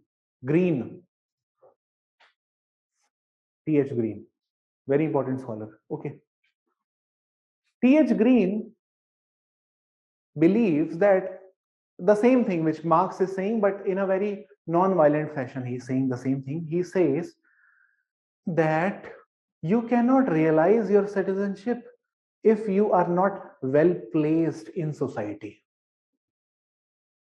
You cannot realize your citizenship if you are not well placed in the social structures. First, you write down, you cannot realize, one cannot realize his or her citizenship if one is not well placed in the social structures. If one is not well placed in the social structures. Okay, what does it mean? If I am a minority, a part of minority in the majoritarian state.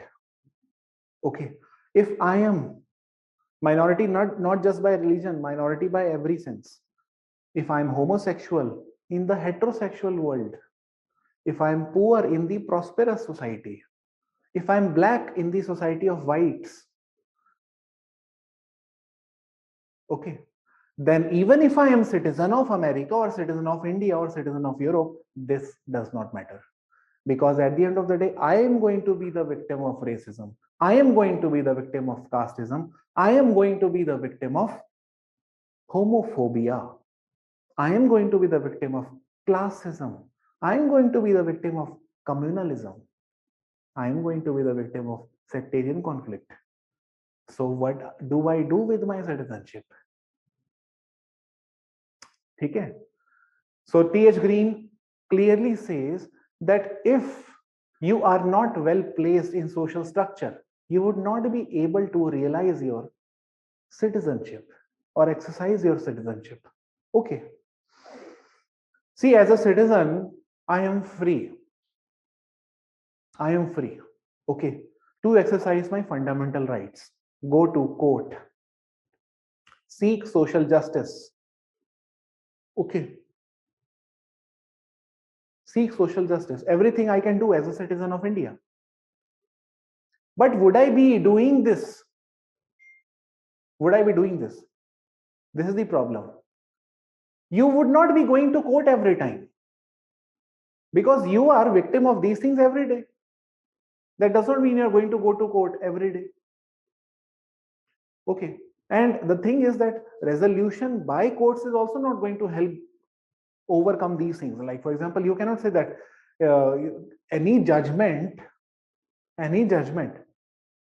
which is religiously colored or not so colored is not going to end the communal violence. That is going to be there. You cannot say that communal violence will be over from India or casteism will be over from India. Okay. Or homophobia will be over from India. These are the things which are going to stay there. So this is what T.H. Green is saying, and this is what exactly Amartya Sen has also said. You know, Amartya Sen has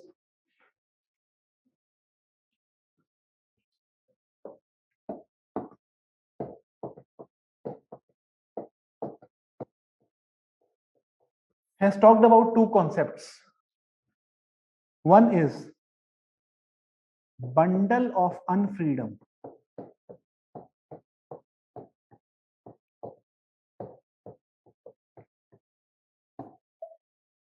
and second is capability approach.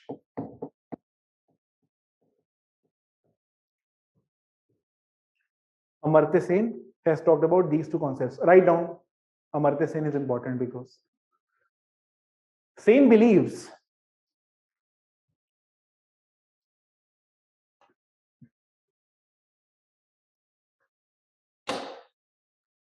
that there are certain bundle of unfreedoms. Bundle of unfreedoms. Unfreedoms. What are those bundle of unfreedoms? Bracket. Caste, gender, religion, ethnicity, sexuality,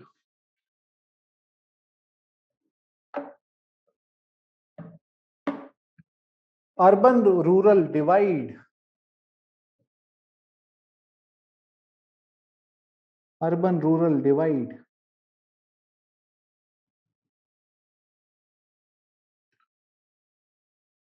okay. One cannot expect, full stop, one cannot expect to call a society developed. One cannot expect to call a society developed if the citizens of the society are not free. If the citizens of the society are not free, that means, Amartya Sen has actually changed the discourse of development. He is actually the one of the first person to not talk about development in terms of GDP. We had many people who have been talking, who used to talk about development in terms of GDP. Now the what how do you measure development of country? Calculate GDP. Jitna GDP utni badhiya development. But this is not the measure of development. Development, you would say, development according to Amartya Sen is freedom. If you are free, you are developed. If you are not free, you are not developed. Because if you are free, you can be rich. If you are not free, तो फिर क्या ही कर लोगे citizenship का? Okay.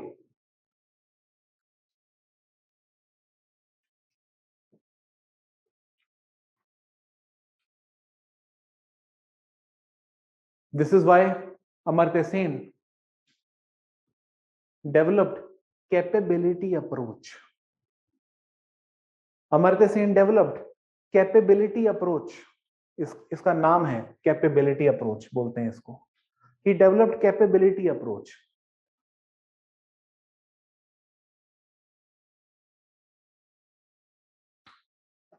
which implies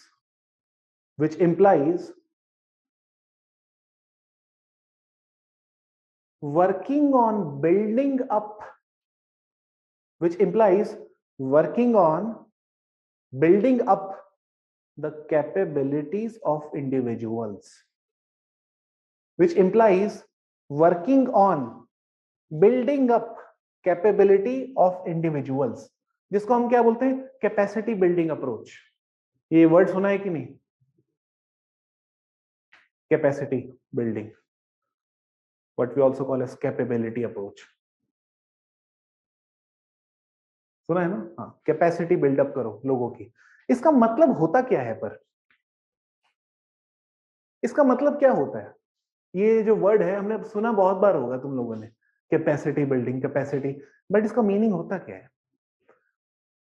भाई, I am poor and I cannot go to a choice of my university.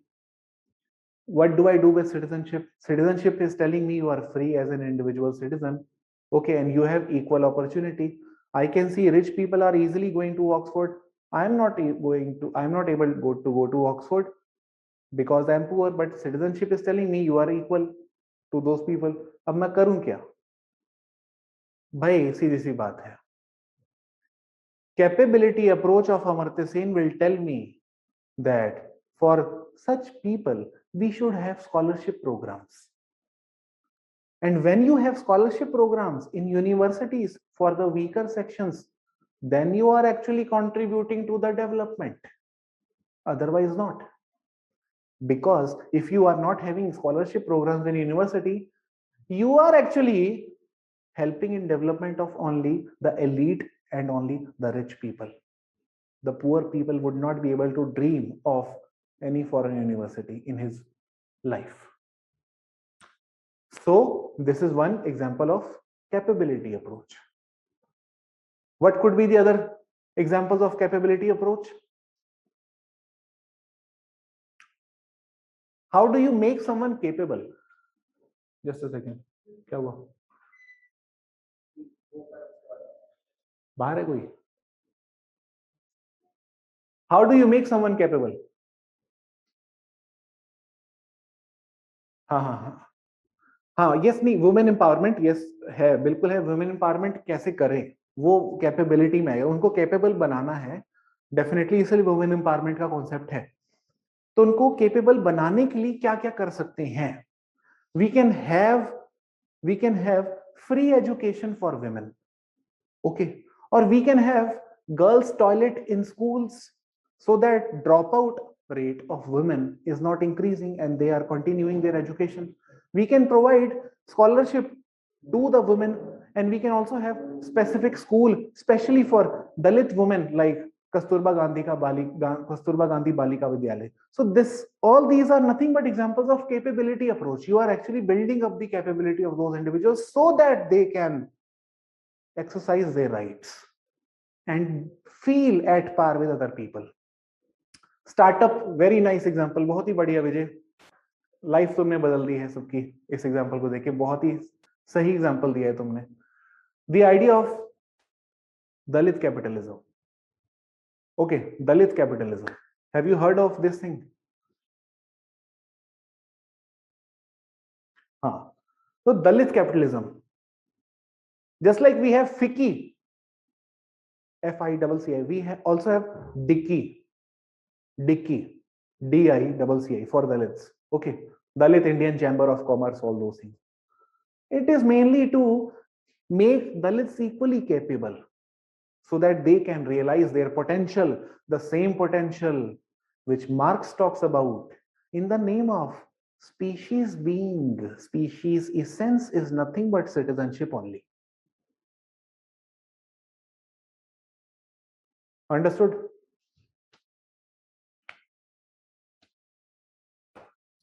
You told us about one quote in one of your videos. If you teach man how to fish, he can eat for it. हाँ हाँ हाँ हाँ हाँ हाँ वो capability ही है वो मैंने कैपेबिलिटी का ही कोट दिया था ठीक है कि what I said was that if you teach man if you feed man fish you will keep him alive for one day you have actually taken care of his one day's requirement of food whatever that may be okay if you feed him fish for one day but if you teach him how to fish you have actually fed him for lifetime अब वो अपना गुजारा खुद कर लेगा आपने उसको मछली पकड़ना सिखा दिया है कि पकड़ते कैसे ये चीज है इसको कैपेबिलिटी बोलते हैं ओके इसी को कैपेसिटी बिल्डिंग बोलते हैं तो अमर्त्य सेन इस पे फोकस करता है बहुत ज्यादा and therefore Amartya Sen's idea of development is nothing but development as freedom. Development as freedom. This is what he writes. Development as freedom. When you are free from what? Free from bundle of unfreedoms. Then you are developed. Okay. Okay, chalo. ये हो गया Amartya. Now, next is another scholar, T.H. Marshall.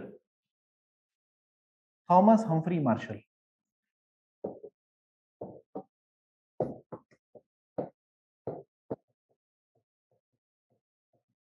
He is also very important scholar for citizenship. देखो ऐसा है, T.H. Marshall has done nothing. he has simply looked into evolution of citizenship. Evolution of citizenship, and therefore it is also called as evolutionary theory of citizenship.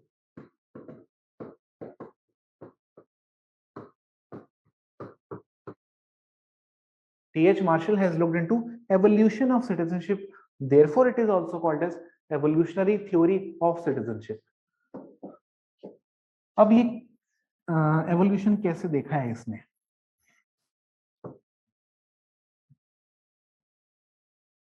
देखो,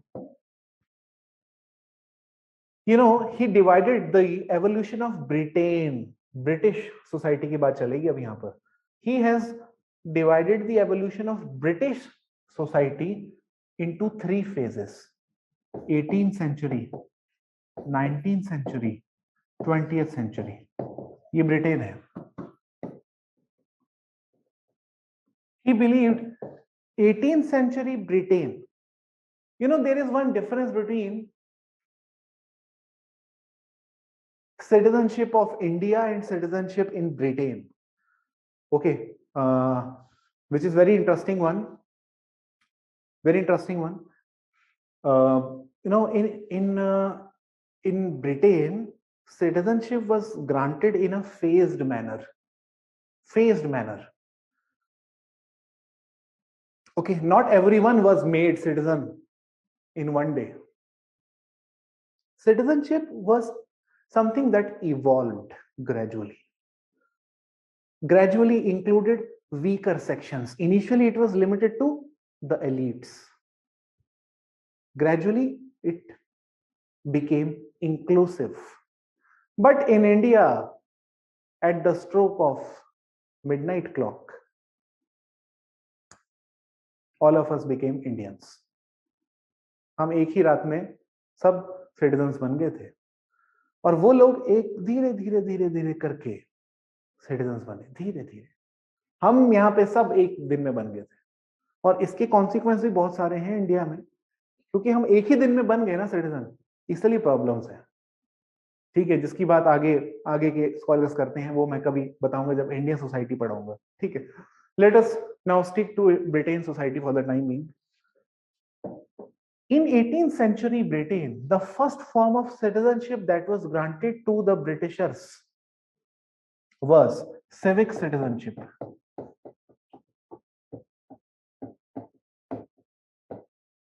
Civic citizenship. Write down. Civic citizenship includes civil rights. Civil rights.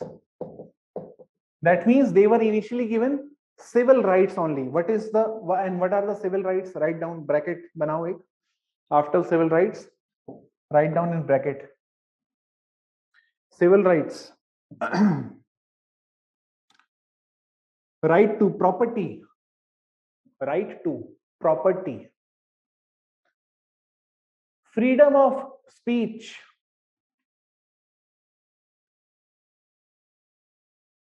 Expression.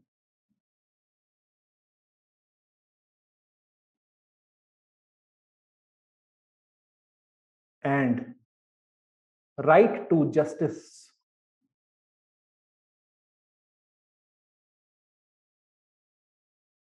These were the civil rights given in 18th century Britain. Therefore, civic citizenship, a term coined by T.H. Marshall to describe these rights that were initially given in the 18th century Britain. Now, when you have these rights, you, by the virtue of having these rights in 19th century, you now had political citizenship.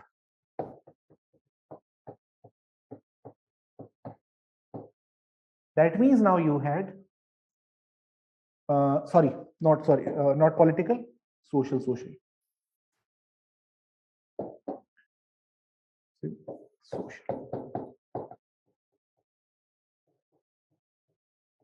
social citizenship. Okay, social citizenship. That means now you had social and economic rights. Social and economic rights in 19th century Britain. Social and economic rights in 19th century Britain. No, sorry, I'm so, I'm so sorry. क्या हो रहा है ये? It is political only. जो पहले आता है ना दिमाग में, पता है, वही टिक करना आंसर प्रीलिम्स में भी. जो दिमाग में पहले आया वही टिक करना. दोबारा अगर गए उस क्वेश्चन पे गलत ही होएगा. Second is political citizenship.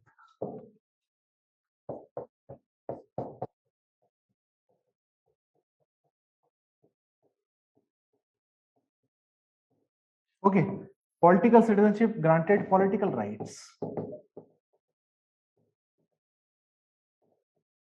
Okay, now what are those political rights? Right to vote. Right to vote. Right to participate in public sphere.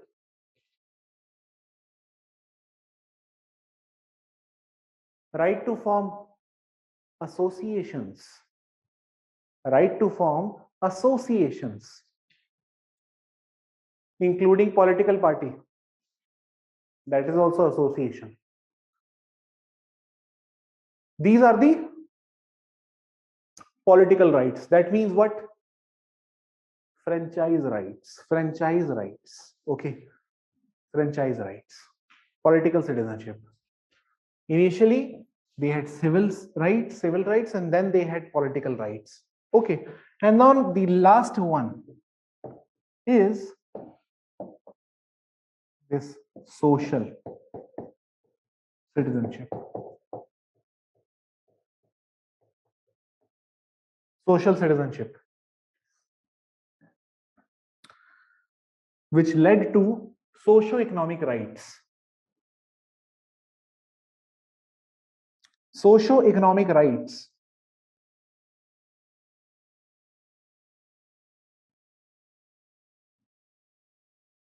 What are these socio-economic rights? Bracket education. That means access to education, basically. Access to education, health, housing, pension, welfare schemes,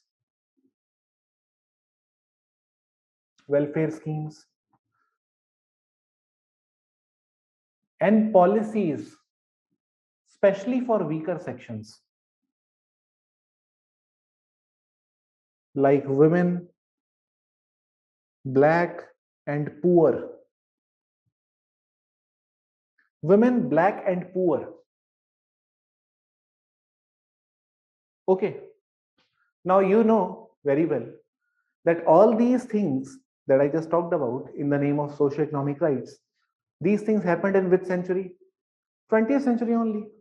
Okay, gradually in Britain, these weaker sections, women, black, and poor, they now had access to education, welfare rights, pension, all those things. Because initially, everything was exclusively reserved for elites. Okay, there is, generally we talk about concept of reservation also, okay, which is also something that I'll deal with when I'll deal with Indian society. Reservation has been there for centuries. And education as a sector was reserved for Brahmins in India. Education was the monopoly of Brahmins. So that is what reservation is. That is what reservation is. So when today, if the poor people or the weaker sections are given reservation, this reservation is a challenge to that reservation. This reservation does not have any existence of its own. Basically, for millions of years, they had monopoly. So obviously, this is the reasoning behind extending the reservation by 10 years every time? That the millions, the suffering of the millions, which has been there for millions of the years, cannot be compensated for in just 10 or 20 or 30 or 40 or 50 years. Okay, it takes time. So this is something that although it is largely applicable to caste based and tribal based, but then we also have reservation based on economically weaker segment. Okay, if you are economical, that is a new form of reservation. And why that reservation is there, that is also very sociologically relevant and important. Okay, जो जो उसकी dimensions हैं EWS की, वो आपको बाद में पता चलेंगी, बट फिलहाल के लिए अभी हम जो सिटीजनशिप की बात करें वही कर लेते हैं. So T.H. Marshall believes that civic citizenship granted civil rights, political citizenship granted political rights, social citizenship granted social rights. Therefore, the citizenship in Britain was realized in a phased manner. Phased. Write down. Citizenship in Britain was realized in a phased manner. In a phased manner.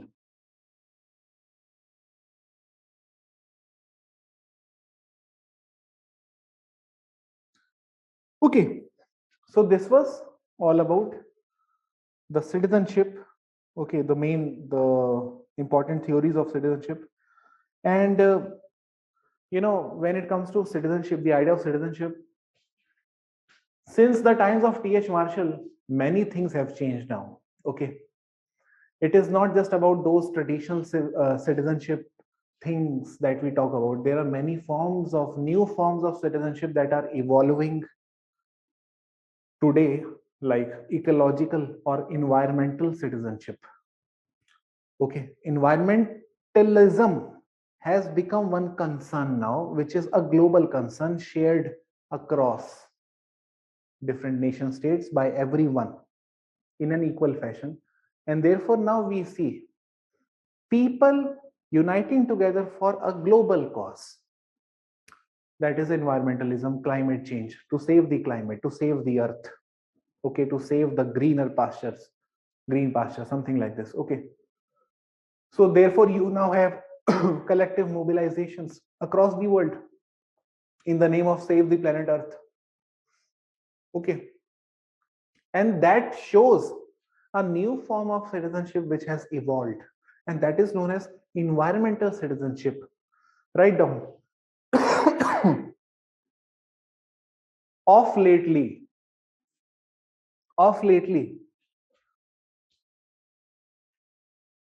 environmental or ecological citizenship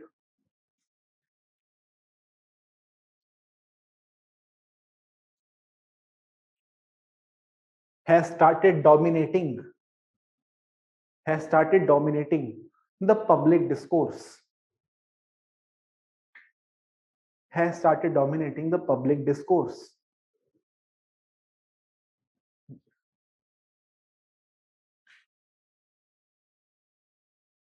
This citizenship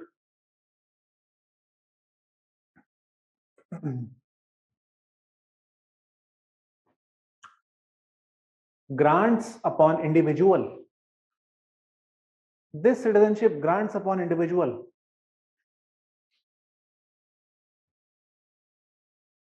not only right to have a healthy life,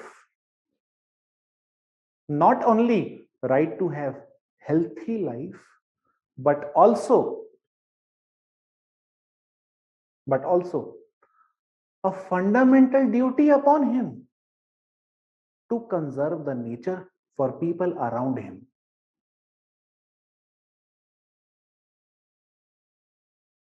ये है कि नहीं fundamental duty तुम लोग की? Fundamental duty है कि नहीं इन्वायरमेंटलिज्म? फंडामेंटल ड्यूटी, ठीक है. ये हो गया हमारा इसका मतलब क्या हुआ भाई, हमारा जो इंडिया है, इंडिया जो कॉन्स्टिट्यूशन है हमारा, and the citizenship that we have in India actually implies environmental citizenship also, because our article 21 tells us right to life, and right to life has multiple components in it, in which one of the component is right to have clean and healthy lifestyle. That means if there is an industrial plant right outside my home which is emitting pollutants and not letting me feel safe, secure, or healthy, because those emissions somehow are very disturbing to my health, and I do not feel that I have right to life that way, so I am going to court challenging it. And then then comes again conflicting interest. People like me would go to court in the name of right to have healthy lifestyle, but then if I have right to have healthy lifestyle, then those people who are employed in the factories also have right to life. And if I go to court and ask the court to shut the factory, what will happen to those unemployed people? And this is where comes the conflicting demands on the state. Interest groups. One is environmentalist versus the so-called developmentalist. And then comes the idea of sustainable development. From the dialectics of developmentalism and environmentalism comes the idea that is synthesis sustainable developmentalism. तो ऐसे सब evolve होते जाता है, society आगे बढ़ते रहती है, ठीक है।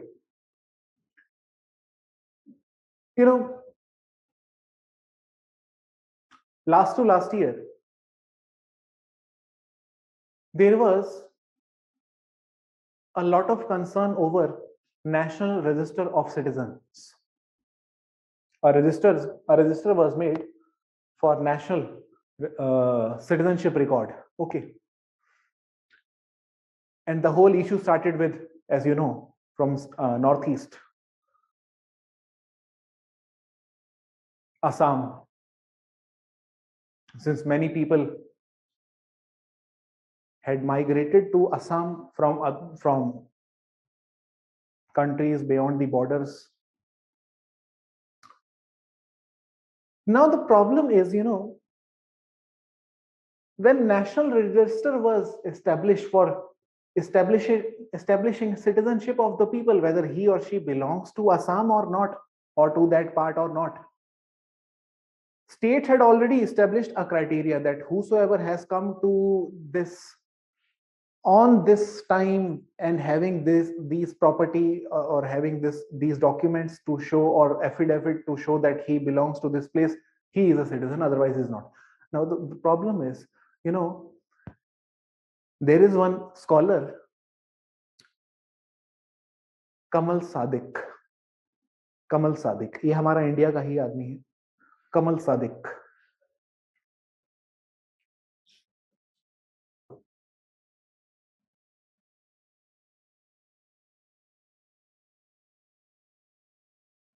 ये बड़ी अच्छी बात करता है।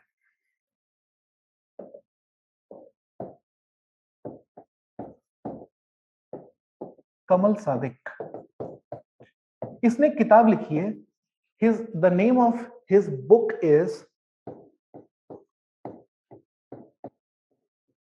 Paper Citizens.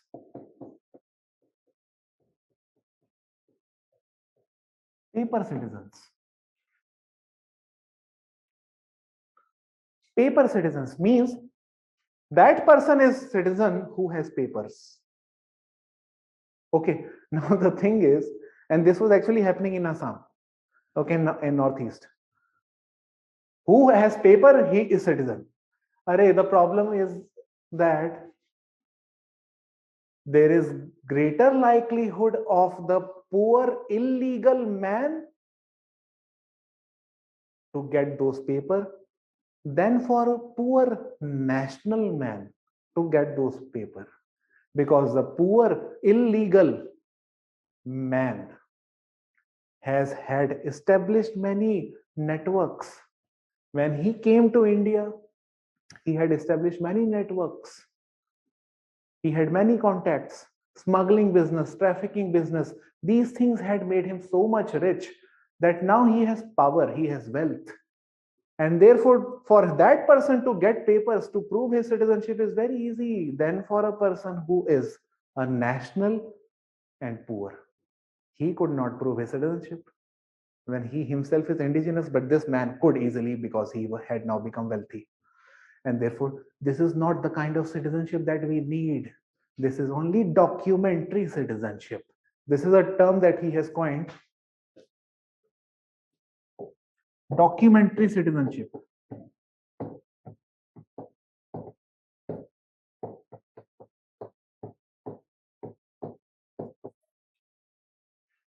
अंडरस्टूड और नॉट? मेरा पॉइंट समझे हो कि नहीं, पहले मुझे ये बताओ, या मैं ऐसे ही बकवास कर जा रहा हूं? ठीक है। तो ये हो गया डॉक्यूमेंट्री सिटीजनशिप। अब you know we saw this क्या कहते हैं, टीएच मार्शल का जो आइडिया है, if you look into TH Marshall's thesis today,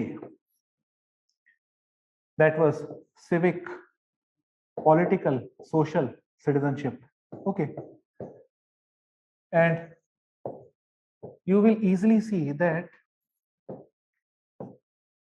there are many countries in the world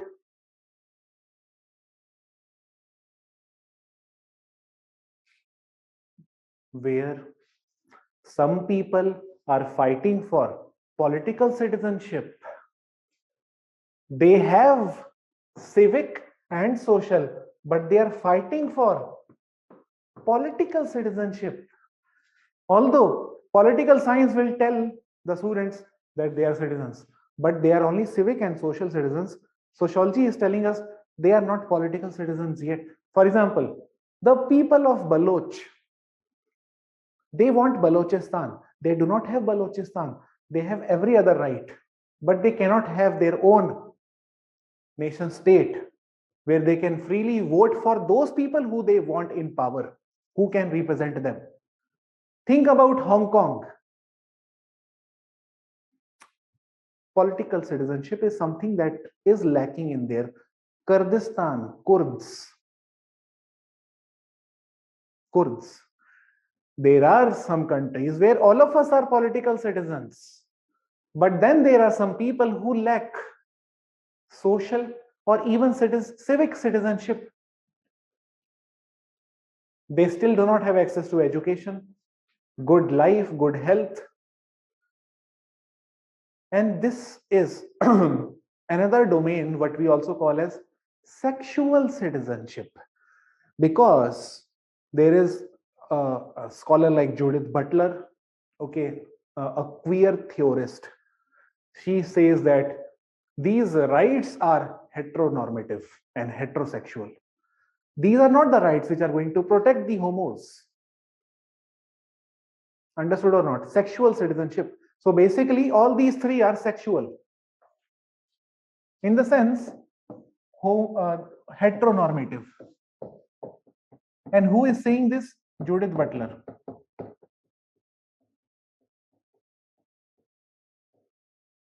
Sexual citizens, sexual citizenship. Why?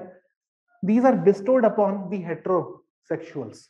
Homos are excluded from these. Okay.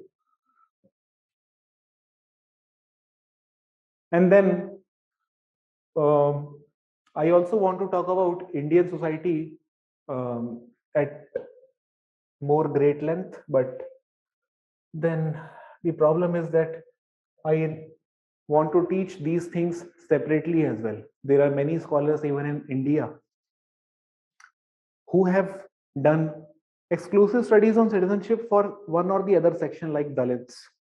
They are talking about Dalit citizenship for Dalits, like Gail Omvet is one scholar who has done it. Okay, Sharmila Rege is one. Ambedkar is there. Okay, Ambedkar was highly suspicious of the condition of Dalits in the India, the political India. So he believed that political freedom is not going to help us unless we are economically free as well.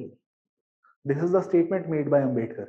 So when he says that political freedom is not going to help us unless we are given economic freedom as well, what is he's trying to say? That political citizenship is not going to help us alone. Array, the problem is Dalits, or in fact the whole caste system is not just division of labor, it is division of laborers as well, in the sense that as a Dalit you cannot do this occupation, you have to do only this occupation. That means there is no economic freedom, that means there is no socio-economic rights. So unless there is no economic freedom, there is no point in having political freedom alone. So those are the things जो मैं आगे कभी फिर बताऊंगा, अभी नहीं. Citizenship खत्म हो गया, खत्म. यही मैंने बहुत बता दिए पॉइंट्स, इतने जरूरत है भी नहीं तुम लोग के लिए. तुमको मेन आइडिया याद रखना है किस किस का. देखो, TH Marshall you have to remember, TH Marshall you have to remember, environmental citizenship you have to remember, documentary citizenship you should remember, it will help you in other things as well. ठीक है, but ये तीन you should definitely remember. Okay, citizenship नाम आएगा तो किसका नाम लेना है? टीएच मार्शल का नाम लेना ही लेना है. ठीक है, इसके नाम के बिना बात नहीं करनी है सिटीजनशिप में. ये जिसे कहते हैं बाप है, ये बाप है. जैसे जब बात आती है रेवोल्यूशन की तो मार्क्स का नाम आता है ना, वैसे जब सिटीजनशिप का नाम लिया जाए तो इसी का नाम आना चाहिए और किसी का नहीं. तो ये उतना ही बड़ा फिगर है सिटीजनशिप की स्टडीज में जितना बड़ा फिगर रेवोल्यूशन की स्टडीज में मार्क्स का है. जितना बड़ा ब्यूरोक्रेसी में मैक्स वेबर है, उतना ही बड़ा सिटीजनशिप में टीएच मार्शल है. तो हमें स्पेशलिस्ट लोग को रखना है हर स्टडी में. ठीक है, डिफरेंट स्टडी में. तो कुछ नाम आपको याद करने चाहिए.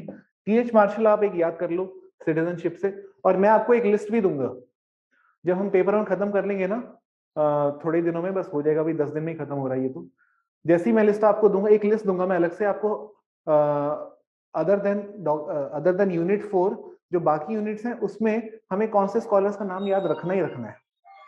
I will give you a list for that specially, okay, because I know by then we would have gone through so many scholars that there is a lot of danger for us, there is a lot of chance for us to forget those. Therefore I would make a list for you especially so that you can at least know these are the scholars that we have to remember forever in our lives.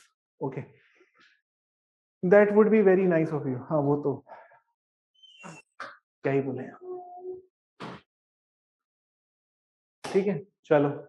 So only one topic is left now, pressure group and ideology. Hardly 5 minutes topic, we'll deal with it tomorrow. And tomorrow we'll begin with stratification.